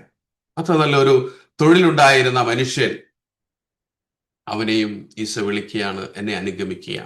ആ ഈശോയുടെ വിളിക്ക് പ്രത്യുത്തരം നൽകിക്കൊണ്ട് അവൻ അവിടെ എല്ലാം ഉപേക്ഷിച്ചുകൊണ്ട് പോകുന്ന ഒരു ചിത്രം നമുക്ക് സുവിശേഷത്തിൽ വായിക്കാനായിട്ട് സാധിക്കും. സമരിയാക്കാരിയുടെ സ്ത്രീയുടെ സമർപ്പണവും നമ്മൾ കാണുന്നുണ്ട്. ഈശോ അവളെ ഒരു കൗൺസിലിംഗ് ചെയ്യുകയാണ്, അല്ലെ? ഈശോ അവളെ കൗൺസിലിംഗ് ചെയ്യുമ്പോൾ അവളുടെ ജീവചരിത്രം മുഴുവൻ ഈശോ പറയുകയാണ്. അങ്ങനെ അവൾ ഈശോയെ കണ്ടുമുട്ടിയ ആ ഒരു അനുഭവത്തില് അവൾ എന്തിനാണ് ആ കിണറൻകരയിൽ എത്തിയതെന്ന് മറന്നുപോയിക്കൊണ്ട് അവൾ ആ കുടം അവിടെ വെച്ചിട്ട് പട്ടണത്തിലേക്ക് പോയി ആളുകളോട് പറയുകയാണ്, ഞാൻ ചെയ്ത കാര്യങ്ങളെല്ലാം എന്നോട് പറഞ്ഞ ഒരു മനുഷ്യനെ നിങ്ങൾ വന്ന് കാണുവിൻ, അവിടെ അവളുടെയും ആ ഒരു സമർപ്പണത്തെ നമുക്ക് അവിടെ കാണുവാനായിട്ട് സാധിക്കും. പ്രിയപ്പെട്ടവരെ, വിശുദ്ധ തോമസ് ലീഹ അപ്പോസ്തലന്മാർക്ക് ഈശോ പ്രത്യക്ഷപ്പെട്ടപ്പോൾ തോമസ് അവരുടെ കൂടെ ഉണ്ടായിരുന്നില്ല. പിന്നീട് തോമസും ഉണ്ടായിരുന്ന സമയത്ത് ഈശോ പ്രത്യക്ഷപ്പെടുന്നുണ്ട്. തോമസിനോട് ഈശോ പറയുന്നു, വരിക, നീ എൻ്റെ ആണിപ്പാടുകളില് വിരലുകൾ വെക്കുക എന്ന് പറയുമ്പോൾ തോമസ് അങ്ങനെ പറഞ്ഞുവെങ്കിലും തോമസ് ശിഷ്യന്മാരോട് ആദ്യം പറയുന്നുണ്ട്, അവനില്ലാതിരുന്ന സമയത്ത് പ്രത്യക്ഷപ്പെട്ടപ്പോ ഞാൻ അവന്റെ പാടുകളിൽ എൻ്റെ വിരലുകൾ വെച്ചാൽ മാത്രമേ ഞാൻ വിശ്വസിക്കുകയുള്ളൂ എന്ന് പറയുന്നുണ്ട്. എന്നാൽ തുടർന്ന് തോമസ് ഉള്ളപ്പോൾ ഈശോ പ്രത്യക്ഷപ്പെടുമ്പോൾ തോമസിന് വേണമെങ്കിൽ പറയാമായിരുന്നു, നമ്മളൊക്കെ ആണെങ്കിൽ ഇങ്ങനെ പറയും അല്ലെ, ഈശോയെ ഞാൻ അങ്ങനെയൊന്നും ഉദ്ദേശിച്ചല്ല പറഞ്ഞെന്ന് പറയും. എന്നാൽ തോമസ് അവിടെ പൂർണ്ണമായിട്ടുള്ള ഒരു സമർപ്പണം ആ 2 വാക്കുകളിൽ നമുക്ക് കാണാൻ സാധിക്കും. എൻ്റെ കർത്താവേ, എൻ്റെ ദൈവമേ. അവൻ പൂർണ്ണമായിട്ട് ഈശോയിലേക്ക് സമർപ്പണം അല്ലെങ്കിൽ ഈശോയ്ക്ക് സറണ്ടർ ചെയ്യുന്നതായിട്ട് നമുക്ക് കാണാനായിട്ട് സാധിക്കും. ഇനി അപ്പോസ്തല പ്രവർത്തനങ്ങളിലേക്ക് പോവുകയാണെങ്കിൽ സാവൂളിന്റെ സമർപ്പണത്തെ കുറിച്ച് നമുക്ക് കാണാൻ സാധിക്കും. സാവൂള് തന്റെ വിശ്വാസത്തിൽ തീഷ്ണതയുള്ളവനായിരുന്നു. അവന്റെ വിശ്വാസം എന്തായിരുന്നു? ഭൂമുഖത്ത് നിന്ന് ക്രിസ്തീയ വിശ്വാസികളെ അല്ലെങ്കിൽ ക്രിസ്തുവിൽ വിശ്വസിക്കുന്നവരെ മുഴുവൻ ഉന്മൂലനം ചെയ്യണം എന്നുള്ള ഒരു വിശ്വാസത്തിലായിരുന്നു അവൻ ജീവിച്ചിരുന്നത്. അവൻ അതിനു വേണ്ടിയുള്ള ഒരു തയ്യാറെടുപ്പിന് വേണ്ടി യാത്ര ചെയ്യുമ്പോഴാണ് ഒരു എൻകൗണ്ടർ അനുഭവം അവന്റെ ജീവിതത്തിലേക്ക് സംഭവിക്കുന്നത്. അവൻ ഈശോ ചോദിക്കുന്നു, സാവൂൾ, നീ എന്തിനെന്നെ പീഡിപ്പിക്കുന്നു? അവൻ മറുപടി അവൻ ചോദിക്കുകയാണ്, കർത്താവേ, അങ്ങ് ആരാണ്? നീ പീഡിപ്പിക്കുന്ന ഈശോ ആകുന്നു ഞാൻ. ഈ ഒരു എൻകൗണ്ടർ അനുഭവം സാവൂളിനെ എത്രത്തോളം മാറ്റിയെന്ന് തുറന്നുള്ള ഭാഗങ്ങളിലെല്ലാം നമ്മൾ കാണുന്നുണ്ട്. സൗള് പൂർണ്ണമായിട്ട് ആ ഈശോയ്ക്ക് വേണ്ടി തന്നെ സമർപ്പിക്കുകയും ആ നാമം ലോകം മുഴുവൻ പ്രഘോഷിക്കുവാനായിട്ട് ഇറങ്ങിത്തിരിക്കുന്നതും നമ്മൾ കാണുന്നു. പ്രിയപ്പെട്ടവരെ, വീണ്ടും നമ്മൾ ലൂക്കായുടെ സുവിശേഷത്തില് പാപിനിയായ സ്ത്രീയെ കാണുന്നുണ്ട്. ഒരു നിയമജ്ഞന്റെ വീട്ടില് ഈശോ പ്രവേശിക്കുമ്പോൾ അവിടേക്ക് കടന്നു വരുന്ന പാപിനിയായ സ്ത്രീ, അവള് വന്ന നിമിഷം മുതല് അവന്റെ പാദങ്ങള് കണ്ണുനീര് കൊണ്ട് കഴുകുകയും തലമുടി കൊണ്ട് തുടയ്ക്കുകയും അവള് തന്റെ സമ്പാദ്യം മുഴുവൻ കൊടുത്ത് വാങ്ങിയ സുഗന്ധ തൈലം കൊണ്ട് അവനെ പൂശുന്നതും നമ്മൾ കാണുന്നുണ്ട്. അവിടെ കൂടിയിരുന്നവരൊക്കെ പിറുപിറുക്കുന്നുണ്ട്. നമ്മുടെ യൂദാസ് കറിയോത്ത പോലും പറയുന്നുണ്ട്, ആ തൈലം പാഴാക്കി കളയേണ്ട ആവശ്യമില്ലായിരുന്നു, അത് പാവപ്പെട്ടവർക്ക് കൊടുക്കാമായിരുന്നു എന്നൊക്കെ. മറ്റു പലരും പറയുന്നുണ്ട്, ഇവൻ ശരിക്കും ദൈവപുത്രനാണെങ്കിൽ ഇവനെ സ്പർശിക്കുന്ന സ്ത്രീ എത്രക്കാരിയാണ് എന്ന് ഇവൻ തിരിച്ചറിയുമായിരുന്നു എന്നൊക്കെ പറയുന്നുണ്ട്. പക്ഷേ ഇവൾ അതൊന്നും കാര്യമാക്കുന്നില്ല. കൂടി നിൽക്കുന്നവരുടെ പിറുപിറുക്കുകളൊന്നും മുഖവിലക്കെടുക്കാതെ അവൾ തൻ്റെ സമ്പൂർണ്ണ സമർപ്പണം അവന്റെ പാദത്തിൽ നടത്തുന്നതായിട്ട് നമ്മൾ കാണുന്നുണ്ട്. പ്രിയപ്പെട്ടവരെ, ഇങ്ങനെ ഒരു സമർപ്പണം നടത്തുമ്പോൾ എനിക്കും നിങ്ങൾക്കും എന്താണ് ലഭിക്കുക? ഇവിടെ എഴുതി വച്ചിരിക്കുകയാണ്, ഹൃദയ സമാധാനം, സ്വാതന്ത്ര്യം, ദൈവമക്കളുടെ സ്വാതന്ത്ര്യം, ദൈവരാജ്യ അനുഭവം ഒക്കെ നമുക്ക് സ്വായത്തമാക്കുന്നത് ഇത്തരത്തിലുള്ള ഒരു സമ്പൂർണ്ണ സമർപ്പണം നടത്തുമ്പോഴാണ്. അപ്പോ നമ്മൾ ചിന്തിക്കുക, നമ്മൾ എന്താണ് സമർപ്പണം നടത്തേണ്ടത്? പലപ്പോഴും ഞാനും നിങ്ങളും ഒക്കെ സമർപ്പണം നടത്തുന്ന വ്യക്തികളാണ്. നമ്മുടെ നിരവധിയായ ആവശ്യങ്ങള്, നമ്മുടെ നിരവധിയായ ലക്ഷ്യങ്ങള്, സ്വപ്നങ്ങള്, നമ്മുടെ കുടുംബത്തെക്കുറിച്ചുള്ള ഉത്കണ്ഠകൾ, ഇതൊക്കെയാണ് നമ്മൾ സാധാരണയായിട്ട് സമർപ്പണം നടത്തുക. എന്നാൽ ഒരു സമ്പൂർണ്ണ സമർപ്പണം എന്ന് പറയുമ്പോൾ എൻ്റെയും നിങ്ങളുടെയും ജീവിതത്തിലുള്ള പോസിറ്റീവായിട്ടുള്ള കാര്യങ്ങൾ, നെഗറ്റീവായിട്ടുള്ള കാര്യങ്ങൾ, ഇതെല്ലാം കൂടി സമർപ്പിക്കുമ്പോഴാണ് ഒരു സമ്പൂർണ്ണ സമർപ്പണമായി തീരുക. പോസിറ്റീവ് സൈഡ്സ് എന്ന് പറയുമ്പോൾ എന്താണ്? നമ്മുടെ ധന്യതകൾ, നമ്മുടെ ജീവിതത്തിൽ ഉണ്ടായിട്ടുള്ള ഉയർച്ചകൾ, നേട്ടങ്ങൾ, നമുക്ക് ദൈവത്തിൽ നിന്ന് കിട്ടിയിട്ടുള്ള അനുഗ്രഹങ്ങൾ, നമ്മുടെ ബന്ധങ്ങൾ, നമ്മുടെ കുടുംബം, അതുപോലെ നമുക്ക് ദൈവം നൽകിയിട്ടുള്ള സമ്പത്ത്, നമ്മുടെ വിദ്യാഭ്യാസം, അറിവ്, നമ്മളിപ്പോ എന്തായിരിക്കുന്നുവോ അതെല്ലാം ദൈവത്തിൽ നിന്ന് കിട്ടിയിട്ടുള്ള നമ്മുടെ നേട്ടങ്ങളാണ്.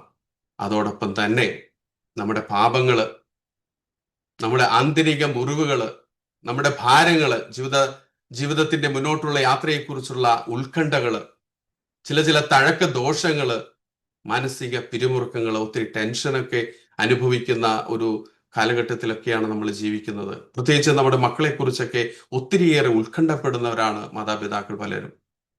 അങ്ങനെ എല്ലാം നമ്മൾ പൂർണ്ണമായിട്ട് സമർപ്പിക്കുമ്പോഴാണ് ഒരു സമ്പൂർണ്ണ സമർപ്പണം നടത്തിയെന്ന് പറയാനായിട്ട് സാധിക്കുകയുള്ളൂ. ഇങ്ങനെ ഒരു സമ്പൂർണ്ണ സമർപ്പണം നടത്തുമ്പോഴാണ് എന്റെയും നിങ്ങളുടെയും ജീവിതത്തിൽ ഒരു മാനസാന്തര പ്രത്യുത്തരം ഞാൻ നൽകി എന്ന് പറയാനായിട്ട് സാധിക്കുകയുള്ളൂ. പ്രിയപ്പെട്ടവരെ, അപ്പോസ്തല പ്രവർത്തനങ്ങളിൽ ഇത്തരത്തിലൊരു സമ്പൂർണ്ണ സമർപ്പണം നടത്തിയ ഒരു കൂട്ടരെ നമ്മൾ അവിടെ കാണുന്നുണ്ട്.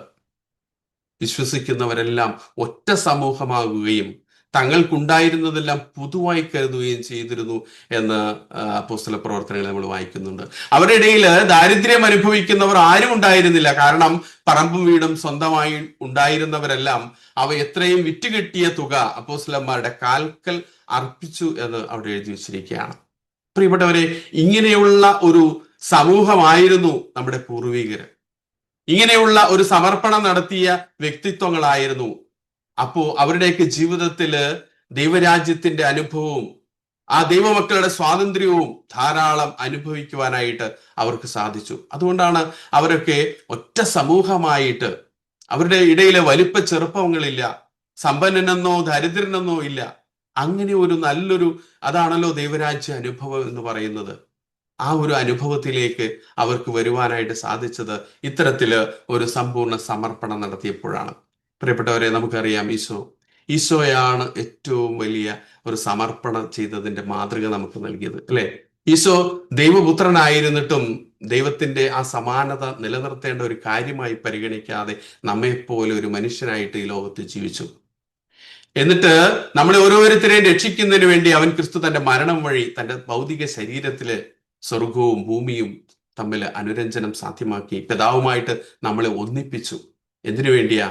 പിതാവിന്റെ മുന്നില് പരിശുദ്ധരും കുറ്റമറ്റരും നിർമ്മലരുമായി നിങ്ങളെ സമർപ്പിക്കുന്നതിന് വേണ്ടി, നമ്മൾ ഓരോരുത്തരെയും പിതാവിന്റെ മുന്നില് ഇത്തരത്തിൽ സമർപ്പിക്കുന്നതിന് വേണ്ടി അവിടുന്ന് സമ്പൂർണ്ണ സമർപ്പണം നടത്തിയത് നമ്മൾ യേശുരക്ഷ എന്ന ക്ലാസ്സിൽ നമ്മൾ മനസ്സിലാക്കിയതാണത്. ഇങ്ങനെ ഒരു സമ്പൂർണ്ണ സമർപ്പണത്തിലൂടെയാണ് ഈശോ തന്നെയാണ് ഏറ്റവും വലിയ മാതൃക. പ്രിയപ്പെട്ടവരെ, റോമാക്കാർക്ക് ലേഖനത്തിലെ പൗലോസ്ലീഹ പറഞ്ഞു വെക്കുന്നുണ്ട്, നിങ്ങൾ ഈ ലോകത്തിന് അനുരൂപരാകരുത്, പ്രത്യുത നിങ്ങളുടെ മനസ്സിന്റെ നവീകരണം വഴി രൂപാന്തരപ്പെടുവേ. ഒരു മാനസാന്തര അനുഭവത്തിലേക്ക് വന്ന വ്യക്തിയോട് പൗലോസ്ലീഹ പറയുകയാണ്, നിങ്ങൾ ഈ ലോകത്തിന് അനുരൂപരാകരുത്, നിങ്ങളുടെ മനസ്സിന്റെ നവീകരണം വഴി നിങ്ങൾ രൂപാന്തരപ്പെടുക എന്ന് പറഞ്ഞാല് മാനസാന്തര അനുഭവത്തിൽ ജീവിക്കുന്ന ഒരു വ്യക്തി മറ്റുള്ളവരിൽ നിന്ന് വ്യത്യസ്തരാണ്.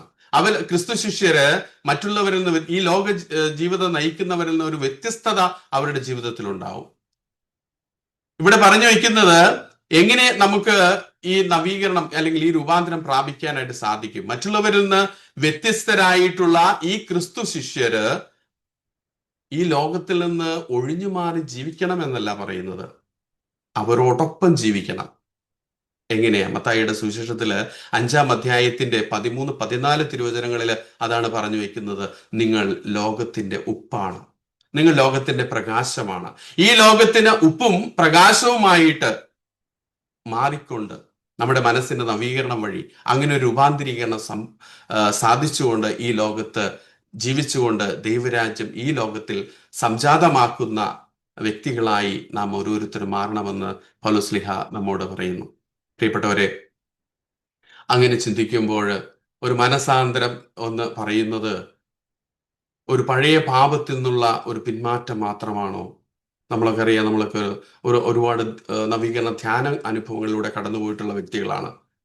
നമ്മളൊക്കെ ഒരു നവീകരണ ധ്യാനത്തിൽ പല പഴയ പാപങ്ങളും പഴയ തഴക്ക ദോഷങ്ങളൊക്കെ നമ്മൾ അവിടെ വെറുത്തുപേക്ഷിക്കാറുണ്ട്.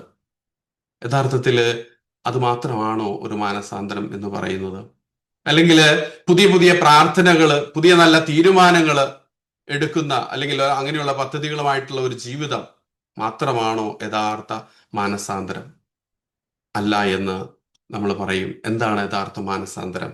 സ്വന്തം രക്തം കൊടുത്ത് നമ്മെ വിലയ്ക്ക് വാങ്ങിയ യേശുവിനെ നമ്മുടെ ജീവിതത്തിന്റെ ഉടമസ്ഥനായി മനസ്സിലാക്കിക്കൊണ്ട് അവന് നമ്മെ തന്നെ പൂർണ്ണമായി സമർപ്പിക്കലാണ് യഥാർത്ഥ മാനസാന്തരം. അതെ പ്രിയപ്പെട്ടവരെ, നമ്മളൊക്കെ വിലയ്ക്ക് വാങ്ങപ്പെട്ടവരാണ്, നമ്മളതെല്ലാം മനസ്സിലാക്കിയ വ്യക്തികളാണ്. നമ്മളൊക്കെ ഈശോ തന്റെ രക്തം കൊടുത്ത് നമ്മളെ ഓരോ സ്വന്തമാക്കിയവരാണ്. ആ സ്വന്തമാക്കിയവന് നമ്മളെ തന്നെ പൂർണ്ണമായിട്ട് സമർപ്പിക്കുന്നതാണ് യഥാർത്ഥ മാനസാന്തരം. അങ്ങനെ നമുക്കൊക്കെ അത്തരത്തിലൊരു മനസ്സാന്തരം അല്ലെങ്കിൽ അത്തരത്തിലൊരു സമർപ്പണം നടത്തണമെങ്കിൽ നമ്മളിലൊക്കെ നിരവധി അള്ളിപ്പിടുത്തങ്ങളുണ്ട്. നമ്മൾ പ്രഘോഷണത്തില് വിനശിച്ച് വളരെ വ്യക്തമായിട്ട് പറഞ്ഞതാണ്. ചില ബന്ധനമാകുന്ന ബന്ധങ്ങൾ, ചില നമ്മുടെ ദൈവത്തിൽ നിന്നും നമ്മുടെ ആത്മീയതയിൽ നിന്നും നമ്മളെ വേർപെടുത്തുന്ന ബന്ധങ്ങൾ, ചില തെറ്റായ ബന്ധങ്ങൾ, സമ്പത്തിന്റെ ആർഭാടങ്ങൾ, ഇന്ന് സുഖലോലുപത ഒത്തിരി കൂടിയിരിക്കുന്ന കാലഘട്ടത്തിലാണ് ജീവിക്കുന്നത് അല്ലെ. സമ്പത്തിന്റെ ആർഭാടങ്ങള്, മത്തായിയുടെ സുവിശേഷത്തില് നമ്മൾ വായിക്കുന്നുണ്ട്, സമ്പത്തുള്ളവർ ദൈവരാജ്യത്തിൽ പ്രവേശിക്കുക അസാധ്യമെന്ന്. നമ്മുടെയൊക്കെ സമ്പത്ത് നമുക്ക് ആർഭാടം കാണിക്കാനുള്ളതാക്കി നമ്മൾ മാറ്റുന്ന മേഖലകൾ നമ്മുടെ ജീവിതത്തിലൊക്കെ ഉണ്ട്. അതുപോലെ ബന്ധനമാവുന്ന സാഹചര്യങ്ങൾ, പലപ്പോഴും നമ്മുടെ രഹസ്യ പാപങ്ങൾ, ചില അഡിക്ഷൻസ്, ചില ഇപ്പോൾ യുവജനങ്ങളെയൊക്കെ ശ്രദ്ധിക്കുകയാണെങ്കിൽ മൊബൈൽ അഡിക്ഷൻ അല്ലെങ്കിൽ സോഷ്യൽ മീഡിയ അഡിക്ഷനൊക്കെ ഒത്തിരി കൂടിയിരിക്കുന്ന കാലമാണ്. ഇങ്ങനെ പല ബന്ധനമാവുന്ന സാഹചര്യങ്ങളിൽ പെട്ട് നമ്മളിങ്ങനെ ഇരിക്കുകയാണ്. അതുപോലെ ചില തഴക്കങ്ങൾ, ചില വ്യക്തികൾ കണ്ടിട്ടുണ്ട്, ചെറിയ ചെറിയ കള്ളങ്ങൾ, ചെറിയ കള്ളമായിട്ട് പറഞ്ഞ് തുടങ്ങും, പിന്നെ നിരന്തരം അവർ കള്ളം പറയുന്ന വ്യക്തികളായി മാറുന്നു. ചില ചെറിയ ചെറിയ കോപ അവസ്ഥകൾ, അത് തുടർന്ന് കൊണ്ടുപോകുമ്പോൾ നിരന്തരമായി കോപിക്കുന്ന വ്യക്തികളായിട്ട് മാറുന്നതായിട്ട് നമുക്ക് കാണാനായിട്ട് സാധിക്കും. ഇങ്ങനെ പിന്നെ ലോകത്തിന്റെ അറിവുകൾ നൽകുന്ന നെഗറ്റീവ് ചിന്തകൾ ഒത്തിരിയേറെ ഇന്ന് ലോകത്തിന്റെ ചിന്തകൾ ഇന്ന് യൂറോപ്പിലൊക്കെ ശ്രദ്ധിക്കുകയാണെങ്കിൽ മനസ്സിലാക്കാനായിട്ട് സാധിക്കും. ഇന്ന് ദൈവം വേണ്ട എന്നുള്ള ഒരു ചിന്താഗതിയിലാണ് ഇന്നത്തെ യുവജനങ്ങളൊക്കെ പോകുന്നത്. ഇവിടെയൊക്കെ ജോലി എടുത്തു കഴിഞ്ഞാൽ അത്യാവശ്യം ജീവിക്കാനുള്ള ഒരു ചുറ്റുപാടുണ്ടാവുന്നു. പിന്നെ അവർക്ക് ദൈവത്തിന്റെ ആവശ്യമില്ല. സുഖിക്കുക, ജോലിയെടുക്കുക, സുഖിക്കുക എന്നുള്ള ആ ഒരു സ്ട്രാറ്റജിയിലേക്കാണ് പോകുന്നത്. അതുപോലെ തന്നെ മനുഷ്യൻ മാത്രം മതി, ദൈവത്തിന്റെ ആവശ്യമില്ല എന്നുള്ള ചിന്താഗതികൾ.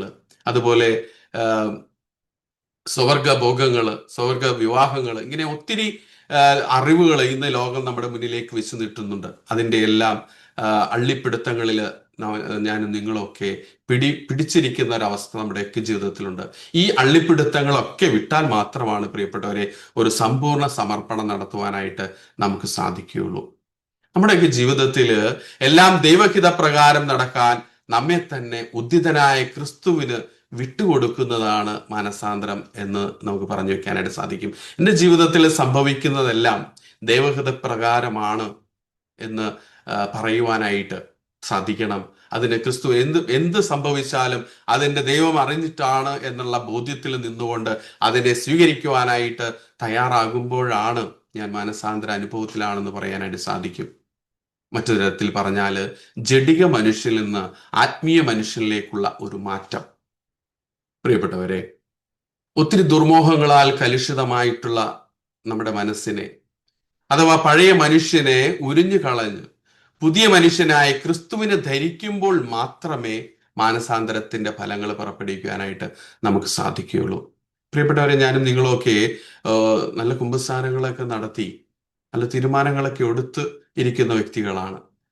പക്ഷെ അത് മുന്നോട്ട് ഉള്ള ജീവിതത്തില് ഈ തരത്തില് ഇപ്പൊ സ്നാബിഹന പറഞ്ഞ പോലെ മാനസാന്തരത്തിന് യോജിച്ച ഫലങ്ങള് നമ്മളിൽ നിന്ന് പുറപ്പെടുന്നില്ല.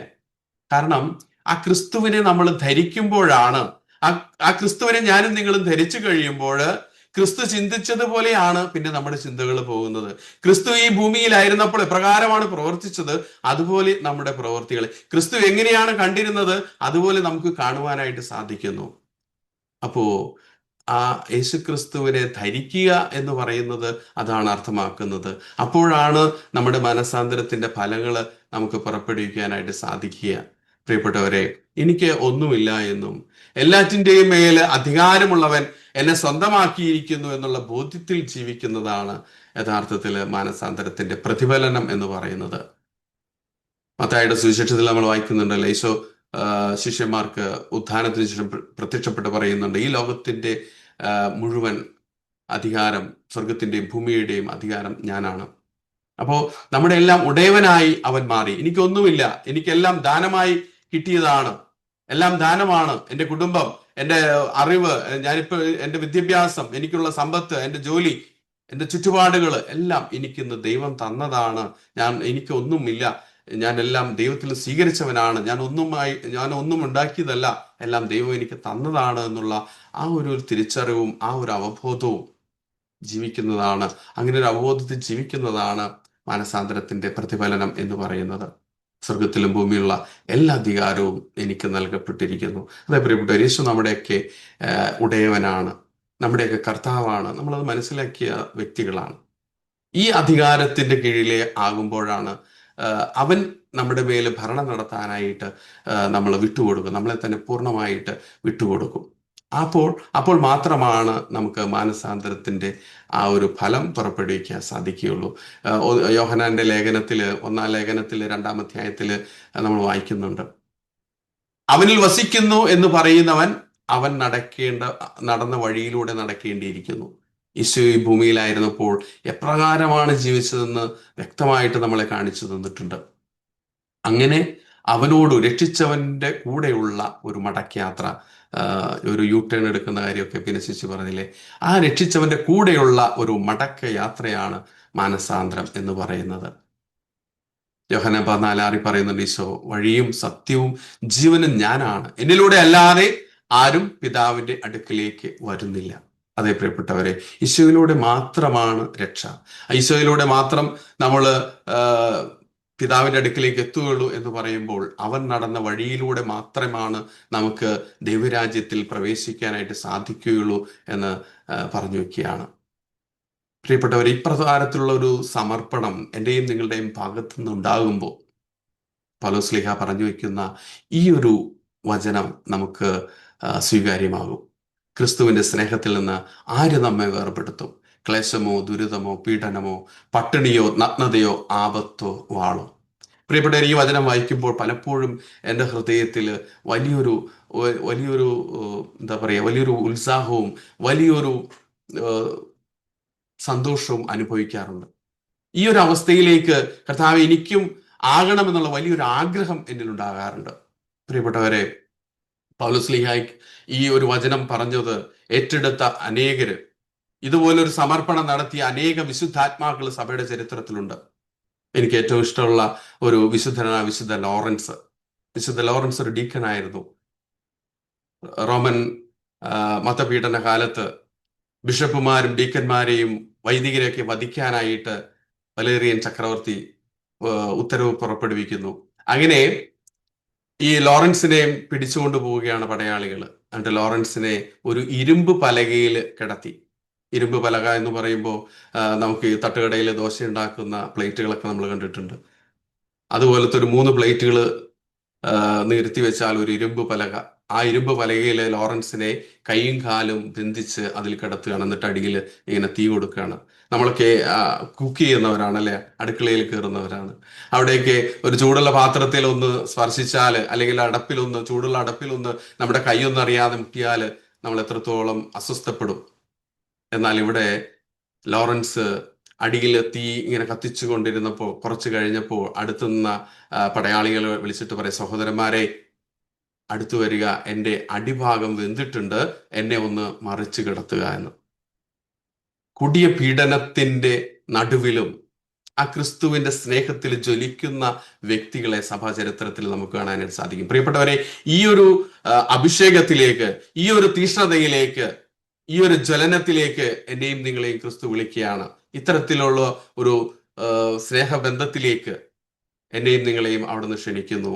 നമുക്കൊക്കെ ഇപ്രകാരം പറയാൻ സാധിക്കണമെങ്കിൽ നല്ലൊരു മാനസാന്തര പ്രത്യുത്തരം നമ്മുടെ ഭാഗത്തുനിന്ന് നടത്തേണ്ടിയിരിക്കുന്നു. നടത്തിയവർക്ക് മാത്രമേ ഇത്തരത്തിൽ സാധ്യമാവുകയുള്ളൂ. പൗലോസ് ഇപ്പൊ ഇങ്ങനെയൊക്കെ പറയുന്നുണ്ടെങ്കിലും പൗലോസ് പറയുന്നുണ്ട്, ഞാൻ ക്രിസ്തുവിനോടുകൂടി ക്രൂശിക്കപ്പെട്ടിരിക്കുന്നു, ഇനിമേൽ ഞാനല്ല ജീവിക്കുന്നത്, ക്രിസ്തുവാണ് എന്നിൽ ജീവിക്കുന്നത്. അതേ പ്രിയപ്പെട്ടവരെ, ഞാനും നിങ്ങളും ഒക്കെ മാമോദീസ സ്വീകരിച്ചപ്പോൾ ഈ ക്രിസ്തുവിനോട് ഐക്യപ്പെടാൻ വേണ്ടി സ്നാനം സ്വീകരിച്ച വ്യക്തികളാണ്. നമ്മളെല്ലാം ക്രിസ്തുവിനെ ധരിച്ചിരിക്കുന്ന വ്യക്തികളാണ്. ആ ഒരു അവബോധം പലപ്പോഴും നമുക്ക്, ആ ബോധമുണ്ട്, ബോധ്യമില്ല. നമ്മളൊക്കെ ക്രിസ്തുവിനെ ധരിച്ചിരിക്കുന്നു എന്നുള്ള ബോധമുണ്ട്, പക്ഷെ ബോധ്യമില്ല.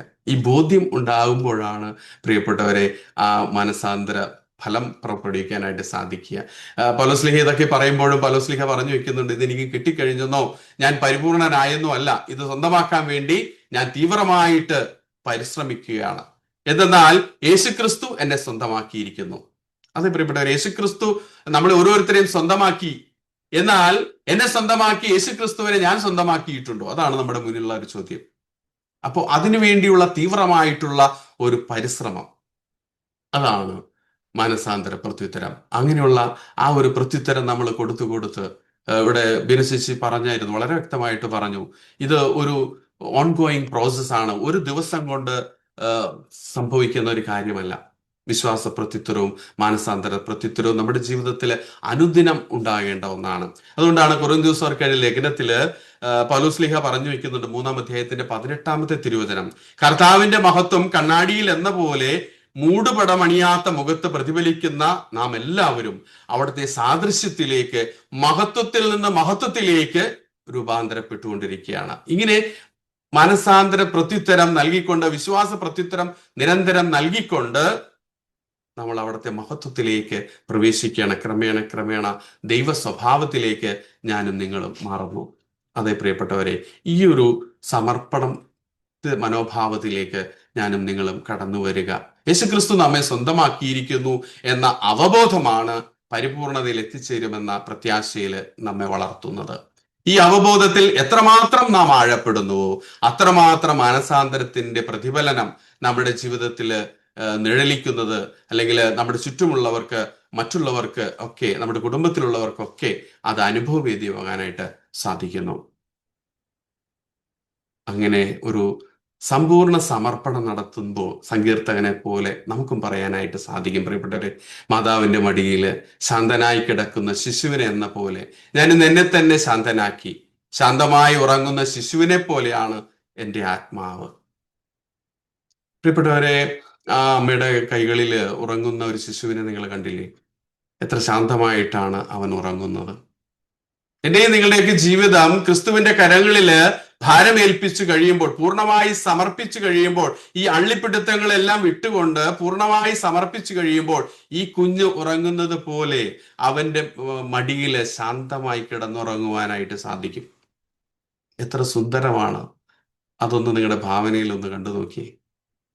പ്രിയപ്പെട്ടവരെ, ഇതൊന്ന് മനസ്സിലാക്കാനായിട്ട് മിസ്സിയോടെ ഫിസിക്കൽ കോഴ്സ് നടക്കുമ്പോൾ ഒരു ഉദാഹരണം പറഞ്ഞു കൊടുക്കാറുണ്ട്.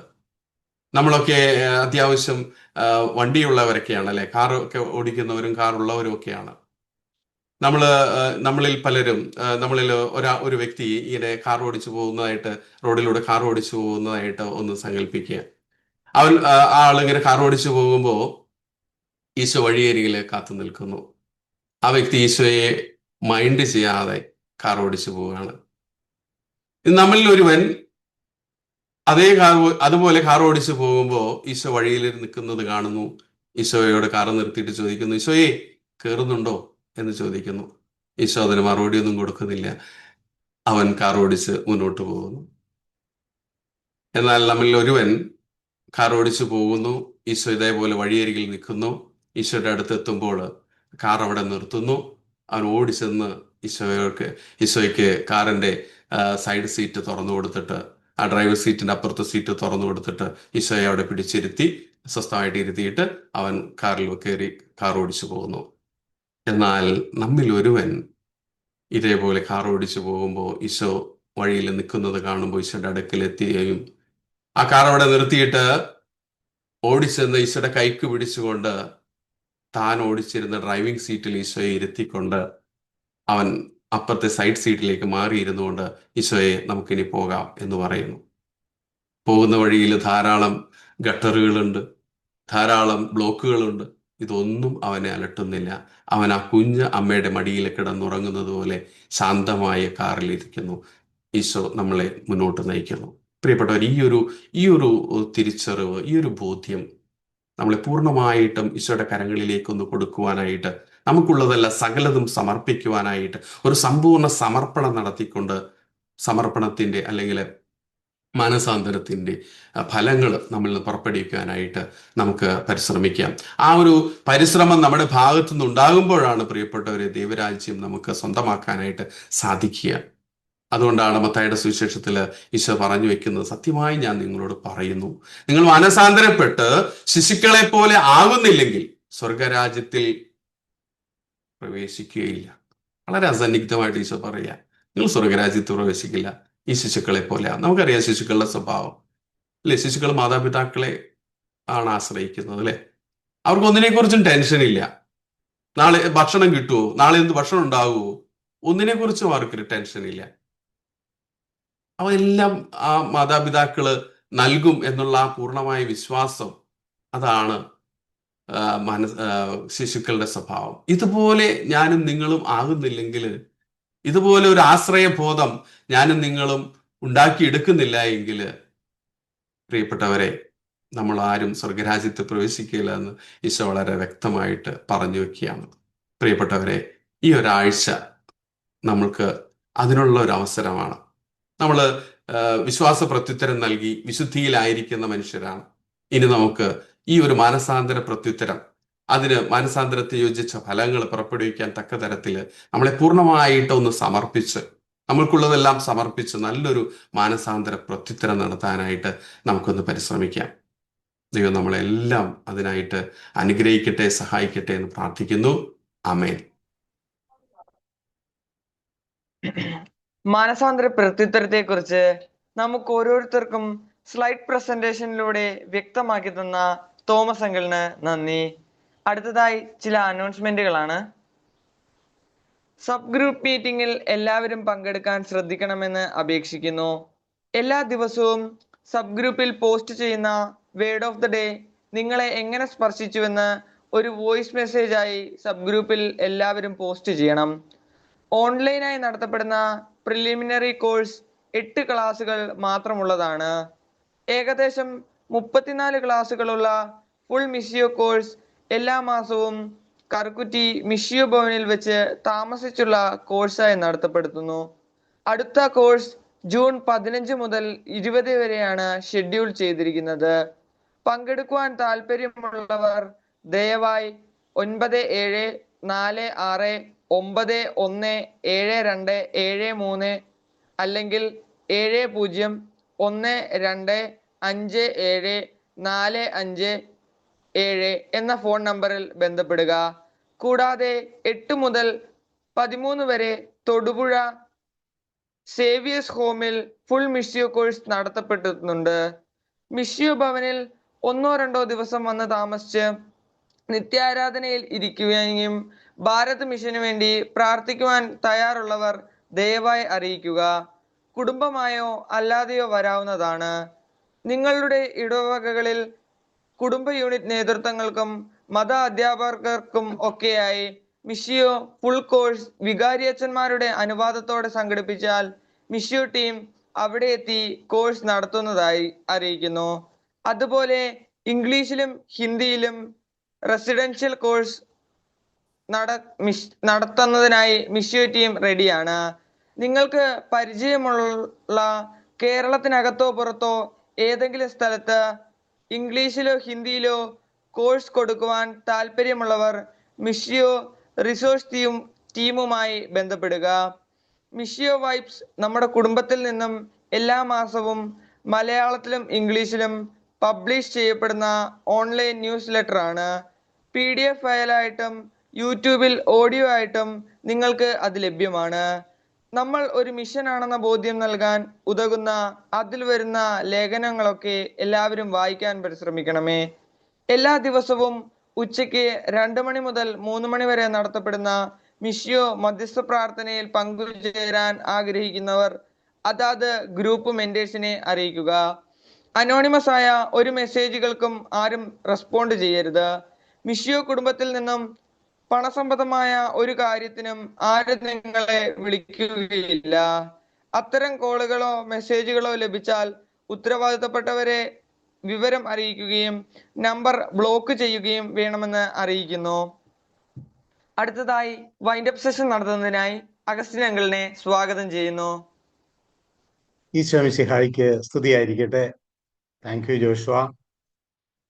വളരെ മനോഹരമായ ഒരു സന്ധ്യയില് നാം ഇത്രയും നേരം ബീനയിലൂടെയും രാജേഷിലൂടെയും ഏറ്റവും അവസാനം സ്ലൈഡുകളുടെ സഹായത്തോടെ വിശുദ്ധ ഗ്രന്ഥത്തിലെ മാനസാന്തര പ്രത്യുത്തരത്തെ പറ്റി എപ്രകാരമൊക്കെ പറഞ്ഞിരിക്കുന്നുവെന്ന് ഓസ്ട്രിയയില് വിയന്നയിൽ ഇരുന്നു കൊണ്ട് നമ്മുടെ തോമസ് നമുക്ക് വേണ്ടിയിട്ട് സംസാരിക്കുകയായിരുന്നു. സ്നേഹമുള്ളവരെ, കഴിഞ്ഞ ആഴ്ച നമ്മളെല്ലാം വിശുദ്ധ കുമ്പസാരം വിശ്വാസ പ്രത്യുത്തരത്തിന്റെ ഭാഗമായിട്ട് ചെയ്തു കഴിഞ്ഞവരാ. ഇനി ആരെങ്കിലും സമയത്തിന്റെ ലഭ്യത കുറവ് കൊണ്ടോ മറ്റ് തിരക്കുകൾ കൊണ്ടോ അത് സാധിച്ചില്ലെങ്കിൽ തീർച്ചയായിട്ടും ഈ ദിവസങ്ങളിലെ ആ വിശുദ്ധീകരണ പ്രക്രിയയിലെ സഭ തന്നിരിക്കുന്ന ആ വലിയ സൗഭാഗ്യത്തിലേക്ക് കടന്നു വരണമെന്ന് വീണ്ടും നിങ്ങളെ ഓർമ്മിപ്പിക്കുക. നമുക്കൊക്കെ എന്തെല്ലാം കടങ്ങൾ ഉണ്ടായാലും അതെല്ലാം വീട്ടിലെടുക്കുവാൻ പറ്റുന്ന ഒരു സാഹചര്യം സഭ തന്നിരിക്കുമ്പോൾ അത് ഉപയോഗിക്കാതിരിക്കുക എന്നുള്ളത് അത്ര നല്ലതല്ലാത്തതിനാൽ വിശുദ്ധ കുമ്പസാരത്തിലേക്ക് കടന്നു വരണമെന്ന് നിങ്ങളെ ഓരോരുത്തരെയും വീണ്ടും ഓർമ്മിപ്പിക്കുന്നു.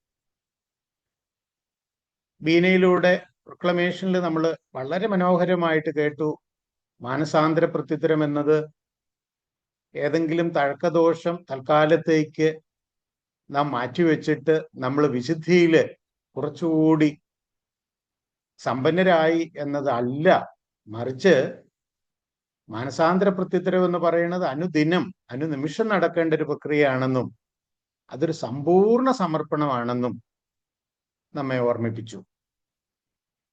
ഫിലിപ്പി ലേഖനത്തിലെ 3-ാം അധ്യായം 12-ാമത്തെ വാക്യത്തിലാണ് പറയുന്നത്, ക്രിസ്തു എന്നെ സ്വന്തമാക്കിയിരിക്കുന്നു. തോമസ് നമ്മളോട് ചോദിക്കുകയാണ്, ക്രിസ്തു എന്നെ സ്വന്തമാക്കിയിട്ടുണ്ട്, എന്നാൽ ഞാൻ ആ ക്രിസ്തുവിനെ സ്വന്തമാക്കിയിട്ടുണ്ടോ? അവിടെയാണ് നാം ഇപ്പോൾ കണ്ട ആ സകല സമർപ്പണങ്ങളും ആ ഒരു സ്വന്തമാക്കൽ പ്രക്രിയയിലാണെന്ന് നമുക്ക് മനസ്സിലാക്കാനായിട്ട് എളുപ്പത്തിൽ പറയാനായിട്ടാണ് മാതാവിന്റെ സമർപ്പണവും പാപനിയായ സ്ത്രീയുടെ സമർപ്പണവും സമരിയാക്കാരി സ്ത്രീയുടെയും ശിഷ്യന്മാരുടെയും അന്ത്രയോസും ശിമിയോനും അതുപോലെ ചുങ്കസ്ഥലത്തിരുന്ന ലേവിയും സക്കേബൂസിന്റെ ഒക്കെ ആ കാര്യങ്ങൾ നമ്മളോട് വ്യക്തമാക്കി തന്നു. അങ്ങനെയെങ്കിൽ തീർച്ചയായിട്ടും ഒരു പരിപൂർണമായ സമർപ്പണമാണ് ഈ ആഴ്ച നമ്മളിൽ നിന്ന് ദൈവം പ്രതീക്ഷിക്കുന്നത്. ഈ കോഴ്സ് നടത്തുമ്പോൾ അതിനുള്ളൊരു ആഹ്വാനമാണ് നമുക്ക് നൽകുന്നത്. നമ്മൾ അതിന് തയ്യാറാവണം. നമ്മൾ എന്തൊക്കെയാണ് സമർപ്പിക്കേണ്ടതെന്ന് ചോദിച്ചപ്പോഴാണ് നമുക്ക് കൃത്യമായ ഉത്തരം കിട്ടുന്നത്. നമുക്ക് കിട്ടിയ നേട്ടങ്ങളും നമ്മുടെ സമയവും നമ്മുടെ കഴിവും സമ്പത്തും അതൊക്കെ സമർപ്പിക്കണം.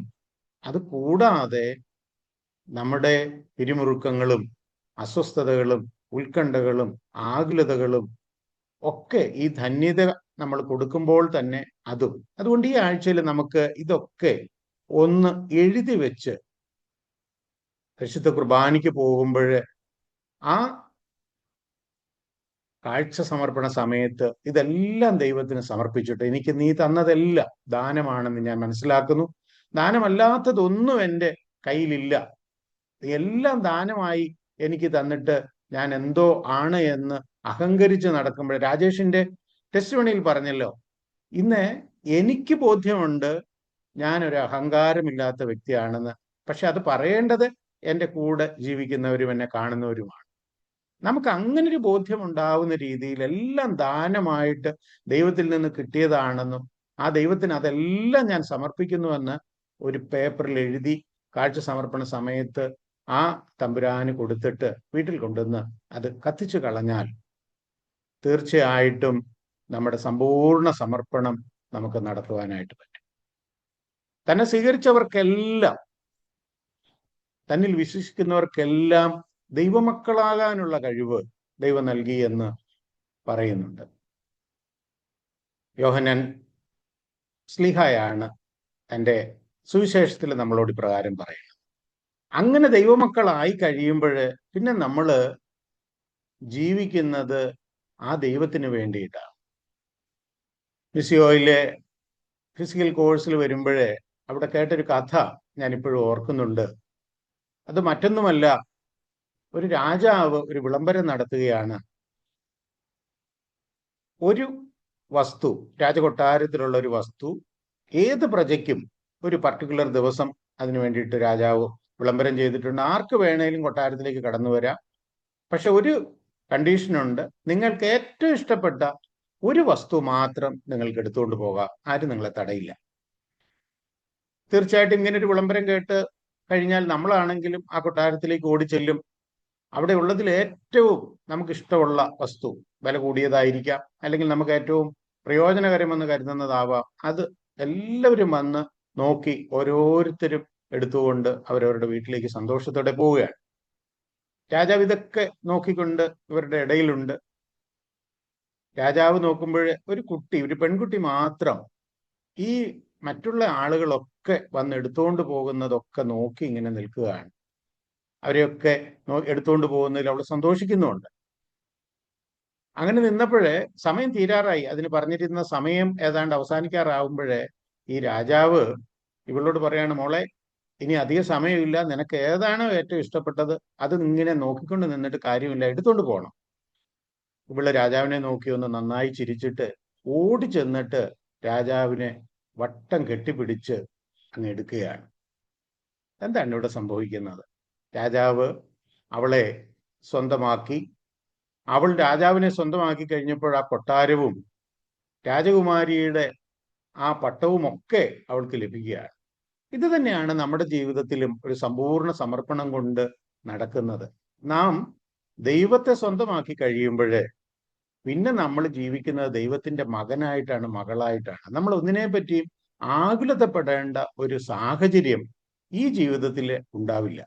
അപ്പൊ തീർച്ചയായിട്ടും ഈ കോഴ്സിൽ പങ്കെടുത്തുകൊണ്ടിരിക്കുന്ന നിങ്ങൾ ഓരോരുത്തരും ഈ ആഴ്ചയിലെ ഒരു സമ്പൂർണ്ണ സമർപ്പണത്തിന് വേണ്ടിയിട്ടുള്ള ഒരു സമയമായിട്ട് കരുതണം. അങ്ങനെ വരുമ്പോഴാണ് സങ്കീർത്തകൻ പറയുന്നത് പോലെ മാതാവിന്റെ മടിയിൽ ശാന്തമായി കിടന്നുറങ്ങുന്ന കുഞ്ഞിനെ പോലെ നമുക്ക് കിടക്കാനായിട്ട് പറ്റുക. നമ്മോട് വിശുദ്ധ ഗ്രന്ഥം പറയുകയാണ്, നിങ്ങൾ ദൈവരാജ്യത്തിൽ പ്രവേശിക്കണമെങ്കിൽ വീണ്ടും ജനിക്കണം, ശിശുക്കളെ പോലെ ആകണം. വീണ്ടും ജനിക്കുക, ശിശുക്കളെ പോലെ ആകുക എന്ന് പറഞ്ഞു കഴിഞ്ഞാൽ എല്ലാം എൻ്റെ സമ്പത്തുള്ള പിതാവിൻ്റെ കയ്യിലുണ്ട്. തോമസ് നമ്മളോട് പറഞ്ഞല്ലോ, കൊച്ചുകുട്ടികൾ ആരും നാളെ എന്താണ് ഭക്ഷണം കഴിക്കാൻ കിട്ടുക, അത് എവിടെ നിന്നായിരിക്കും കിട്ടുക, എന്തായിരിക്കും കിട്ടുക എന്നോ, എവിടെയായിരിക്കും നാളെ ഉറങ്ങാൻ എനിക്ക് പറ്റുക എന്നുള്ളതിനെ പറ്റി ഒന്നും ഒരാകുലതയില്ല. അവനെല്ലാം അവൻ്റെ മാതാപിതാക്കൾ കരുതിയിട്ടുണ്ട് എന്ന് വിശ്വസിക്കുന്നത് പോലെ എൻ്റെ ദൈവത്തിൻ്റെ കയ്യിലേക്ക് അതിൻ്റെ ഒരു മകൻ, മകളായിട്ട് ഞാൻ മാറിക്കഴിയുമ്പോൾ എൻ്റെ എല്ലാ കാര്യങ്ങളിലും അവൻ ശ്രദ്ധാലു ആയതുകൊണ്ട് എനിക്കൊന്നിനെ പറ്റിയും ആകുലപ്പെടേണ്ടതില്ല എന്ന് വിശുദ്ധ ഗ്രന്ഥത്തിലെ ഒരു ഉദാഹരണം ഞാൻ പലപ്പോഴും ചിന്തിക്കാറുള്ളത്, ആ കാറ്റും കോളുമുള്ള തോണിയിൽ അമരത്ത് തലേണ വെച്ച് കിടന്നുറങ്ങുന്ന യേശുവിനെ നമ്മൾ കാണുന്നുണ്ട്. ശിഷ്യന്മാരൊക്കെ ഭയപ്പെട്ട് അവൻ എങ്ങനെ ഇങ്ങനെ ഉറങ്ങാൻ സാധിക്കുമെന്ന് അവനെ വിളിച്ചുണർത്തുമ്പോഴേ അവരോട് ഭയപ്പെടേണ്ടെന്ന് പറഞ്ഞു. അതിൻ്റെ കൂടെ തന്നെ ആ കാറ്റിനെയും കോളിനെയും ഒക്കെ ശാന്തമാക്കുന്ന യേശുവിന് അങ്ങനെ ഉറങ്ങാൻ എങ്ങനെയാ സാധിച്ചത്? അവനൊരു കാര്യം ഉറപ്പാണ്, അവനെ ലോകത്തിലേക്ക് അയച്ചിരിക്കുന്നത് അവൻ്റെ സ്വന്തം പിതാവാണ്. ആ പിതാവിൻ്റെ ഇഷ്ടമാണ് എന്ത് സംഭവിക്കുകയാണെങ്കിലും സംഭവിക്കേണ്ടത്. അവൻ എന്നെ കരുതി ഇങ്ങോട്ട് വിട്ടിരിക്കുന്നത് ഒരു ദൗത്യം ഏൽപ്പിച്ചാണ്. ആ ദൗത്യം ഞാൻ നിർവഹിക്കണമെന്നുണ്ടെങ്കിൽ അവൻ എന്നെ നോക്കിക്കോളും. ഇവിടെ കാറ്റും കോളും ഒന്നും എനിക്കൊരു പ്രശ്നമല്ല. സ്നേഹമുള്ളവരെ, നമ്മുടെയും അവസ്ഥ അതാവണം. ആ പിതാവിൻ്റെ മടിയിൽ തല വെച്ച് കിടന്നുറങ്ങുന്ന കൊച്ചുകുട്ടിയെ പോലെ, അല്ലെങ്കിൽ സങ്കീർത്തകൻ പറയുന്ന പോലെ മാതാവിൻ്റെ മടിയിൽ ഉറങ്ങുന്ന, ശാന്തമായി ഉറങ്ങുന്ന ഒരു കൊച്ചുകുട്ടിയെ പോലെ ആവത്തക്ക രീതിയിൽ ഉള്ള ഒരു സമ്പൂർണ്ണ സമർപ്പണം ഈ ആഴ്ചയിൽ നമുക്ക് സാധിക്കട്ടെ. അതിനു വേണ്ടിയിട്ട് നിങ്ങളെ ഓരോരുത്തരെയും ദൈവം അനുഗ്രഹിക്കട്ടെ. അതിനുവേണ്ടി നമ്മുടെ ഭാഗത്തു നിന്നുള്ള ഒരു പ്രത്യുത്തരം നമ്മളെല്ലാവരും അതിന് തയ്യാറാവണം എന്ന് നിങ്ങളോട് ഓരോരുത്തരോടും അപേക്ഷിച്ചുകൊണ്ട് എല്ലാവർക്കും നല്ല ഒരാഴ്ച ആശംസിച്ച് നിർത്തുന്നു. ആമീൻ. നന്ദി അഗസ്റ്റിൻ അങ്കിൾ. അടുത്തതായി സമാപന സന്ദേശവും ആശീർവാദങ്ങളും നൽകുന്നതിനായി സേവ്യർ മാന്തര അച്ഛനെ സ്വാഗതം ചെയ്യുന്നു.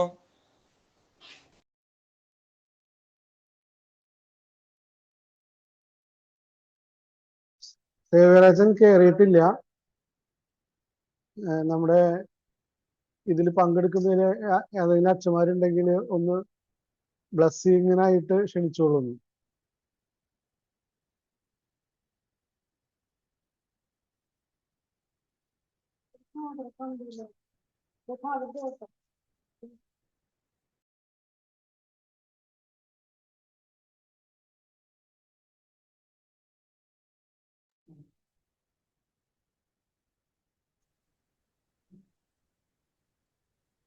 ഓക്കെ, എന്നാ ആലിസാന്റിനെ വിളിച്ചോളൂ. ആലിസാന്റി പ്രാർത്ഥിച്ച് അവസാനിപ്പിച്ചോളൂ. നീ വിളിക്കണ്ട, ഞാൻ പ്രാർത്ഥിച്ചോളാം കേട്ടോ. നാളെ നമുക്ക് പന്തക്കുസ്ത ആണല്ലോ. ആഗോള സഭ പന്തക്കുസ്തായിക്കായിട്ട് ഒരുങ്ങുന്ന ഈ അവസരത്തില് നമുക്ക് എല്ലാവർക്കും പരിശുദ്ധാത്മാവിന്റെ പുത്തനൊരു അഭിഷേകം ലഭിക്കുന്നതിന് വേണ്ടി നമുക്ക് പ്രാർത്ഥിക്കാം. കർത്താവേ, ഞങ്ങളെ എല്ലാവരെയും, ഞങ്ങളുമായി ബന്ധപ്പെട്ടവരെയും ഈ ഒരു വീഡിയോ കാണാനിടയുള്ളവരെയും എല്ലാം സ്നേഹപൂർവ്വം അവിടുത്തെ പക്കൽ സമർപ്പിച്ചുകൊണ്ട്, കർത്താവേ, ഞങ്ങളുടെ ജീവിതങ്ങൾ മുഴുവനും പൂർണ്ണമായി അങ്ങയുടെ പക്കൽ സമർപ്പിക്കുമ്പോൾ അവിടുന്ന് ഞങ്ങൾക്കായി നൽകിയ ആ പരിശുദ്ധാത്മാവിനെ, കർത്താവേ, അങ്ങ് പറഞ്ഞ വാക്കുകൾ ഓർക്കുന്നു. അവനെ സ്വീകരിക്കുന്നവർക്കെല്ലാം അവൻ വിശ്വസിക്കുന്നവർക്കെല്ലാം ദൈവമക്കളാകാനുള്ള കഴിവ് അവിടുന്ന് നൽകുമെന്ന് പറഞ്ഞതും ആ പന്തക്കുസ്ത ദിനത്തിൽ അവിടുന്ന് നൽകിയതുമെല്ലാം ഓർത്തുകൊണ്ട് ഞങ്ങൾക്ക് എല്ലാവർക്കും കർത്താവേ ആ ഒരു പരിശുദ്ധാത്മാവിന്റെ പുത്തനൊരു അഭിഷേക അനുഭവം നൽകിക്കൊണ്ട് ദൈവമക്കളായി ജീവിക്കുവാൻ, അവിടുത്തെ ദൗത്യത്തിൽ, സഭയുടെ ദൗത്യത്തിൽ ഫലപ്രദമായി പങ്കുചേരാൻ ഞങ്ങളെ എല്ലാവരെയും അനുഗ്രഹിക്കണമെന്ന് പ്രാർത്ഥിക്കുന്നു. പരിശുദ്ധ അമ്മയുടെ പ്രത്യേകമായിട്ടുള്ള സാന്നിധ്യവും മധ്യസ്ഥവും ഞങ്ങളുടെ ജീവിതത്തിൽ എന്നും ഉണ്ടാകട്ടെ. സകല വിശുദ്ധരുടെയും മാലാഖമാരുടെയും എല്ലാം ആ ഒരു മധ്യസ്ഥം ഞങ്ങൾ പ്രാർത്ഥിച്ചുകൊണ്ട്, അതായത് ഞങ്ങളെയും ഞങ്ങളുമായി ബന്ധപ്പെട്ട എല്ലാവരെയും അവിടത്തേക്ക് സമർപ്പിക്കുന്നു. പരിശുദ്ധാത്മാവിന്റെ പുത്തൻ അഭിഷേകം നൽകി ഞങ്ങളെ എല്ലാവരെയും അനുഗ്രഹിക്കണമേ എന്ന് പ്രാർത്ഥിക്കുന്നു. ആമേൻ. പന്തക്കുസ്ത തിരുനാളിന്റെ മംഗളങ്ങൾ എല്ലാവർക്കും സ്നേഹപൂർവ്വം ആശംസിക്കുന്നു. നമുക്ക് ഓർക്കാം, കർത്താവ് തനിക്ക് പ്രിയപ്പെട്ടവർ ഉറങ്ങുമ്പോഴും അവർക്ക് ആവശ്യമുള്ളതെല്ലാം പ്രദാനം ചെയ്യുന്നു. നമുക്കിന്ന് രാത്രിയിലെ ഉറക്കത്തില് നമ്മെ മുഴുവനായിട്ട് സമർപ്പിച്ച് ആ ഉറക്കത്തിലും പരിശുദ്ധാത്മാവിന്റെ നിറവ് നമുക്ക് അനുഭവിച്ചറിയാൻ നമുക്ക് വലിയ വിശ്വാസത്തോടെ, വലിയ പ്രതീക്ഷയോടെ, ദാഹത്തോടെ സമർപ്പിച്ചുകൊണ്ട് രാത്രിയുള്ളവർ രാത്രി, പകലുള്ളവര് പകല് നമ്മളെ എല്ലാം സമർപ്പിച്ച് പ്രാർത്ഥിക്കാം. ദൈവത്തിന്റെ സ്തുതി. ആമേൻ. വളരെ ലളിതമായ ഭാഷയിലൂടെ നമ്മെ ദൈവത്തിന് സമർപ്പിച്ച് നമുക്ക് ഓരോരുത്തർക്കും വേണ്ടി പ്രാർത്ഥിച്ച ആലിസൂട്ട് ആന്റിക്ക് ഒത്തിരി നന്ദി. അടുത്തതായി സമാപന ഗാനം ആലപിക്കുന്നതിനായി മെറീന ജോയ് ആന്റിയെ ഏറെ സ്നേഹത്തോടെ സ്വാഗതം ചെയ്യുന്നു.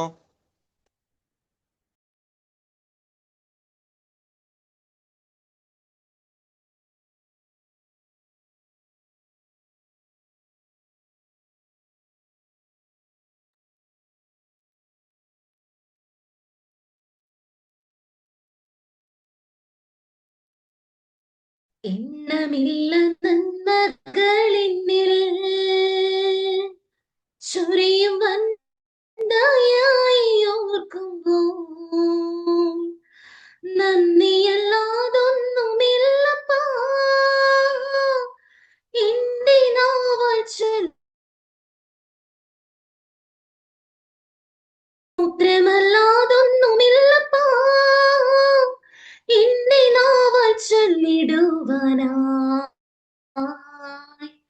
നിത്യസ്നേഹമോർക്കുമ്പോൾ വൻകൃപകൾ ഓർക്കുമ്പോൾ എങ്ങനെ സ്തുതിക്കാതിരുന്നിടും ആ കരുണയോർക്കുമ്പോൾ വൻ ത്യാഗമോർക്കുമ്പോൾ എങ്ങനെ വാഴ്ത്താതിരുന്നിടും യേശുവേ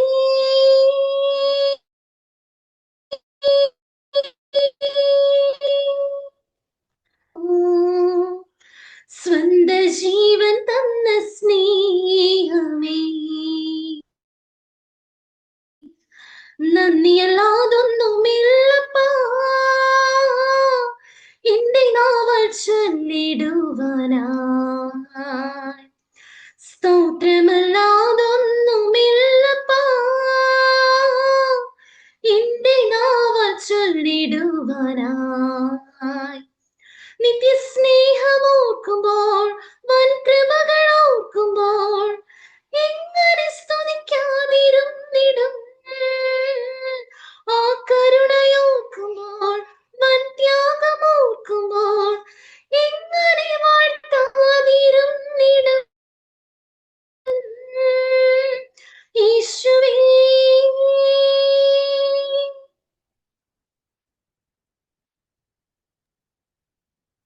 മനോഹരമായ ഗാനം ആലപിച്ച മെറീന ആന്റിക്ക് ഒത്തിരി നന്ദി. ഇതോടെ നമ്മുടെ ഇന്നത്തെ ഈ ഒരു മീറ്റിംഗ് അവസാനിക്കുകയാണ്. ഈ മീറ്റിംഗിൽ കയറിയ എല്ലാവർക്കും, എല്ലാ റിസോഴ്സ് ടീം അംഗങ്ങൾക്കും, എല്ലാ കോർഡിനേറ്റേഴ്സിനും ദൈവനാമത്തിൽ നന്ദി പറയുന്നു. ആമേൻ.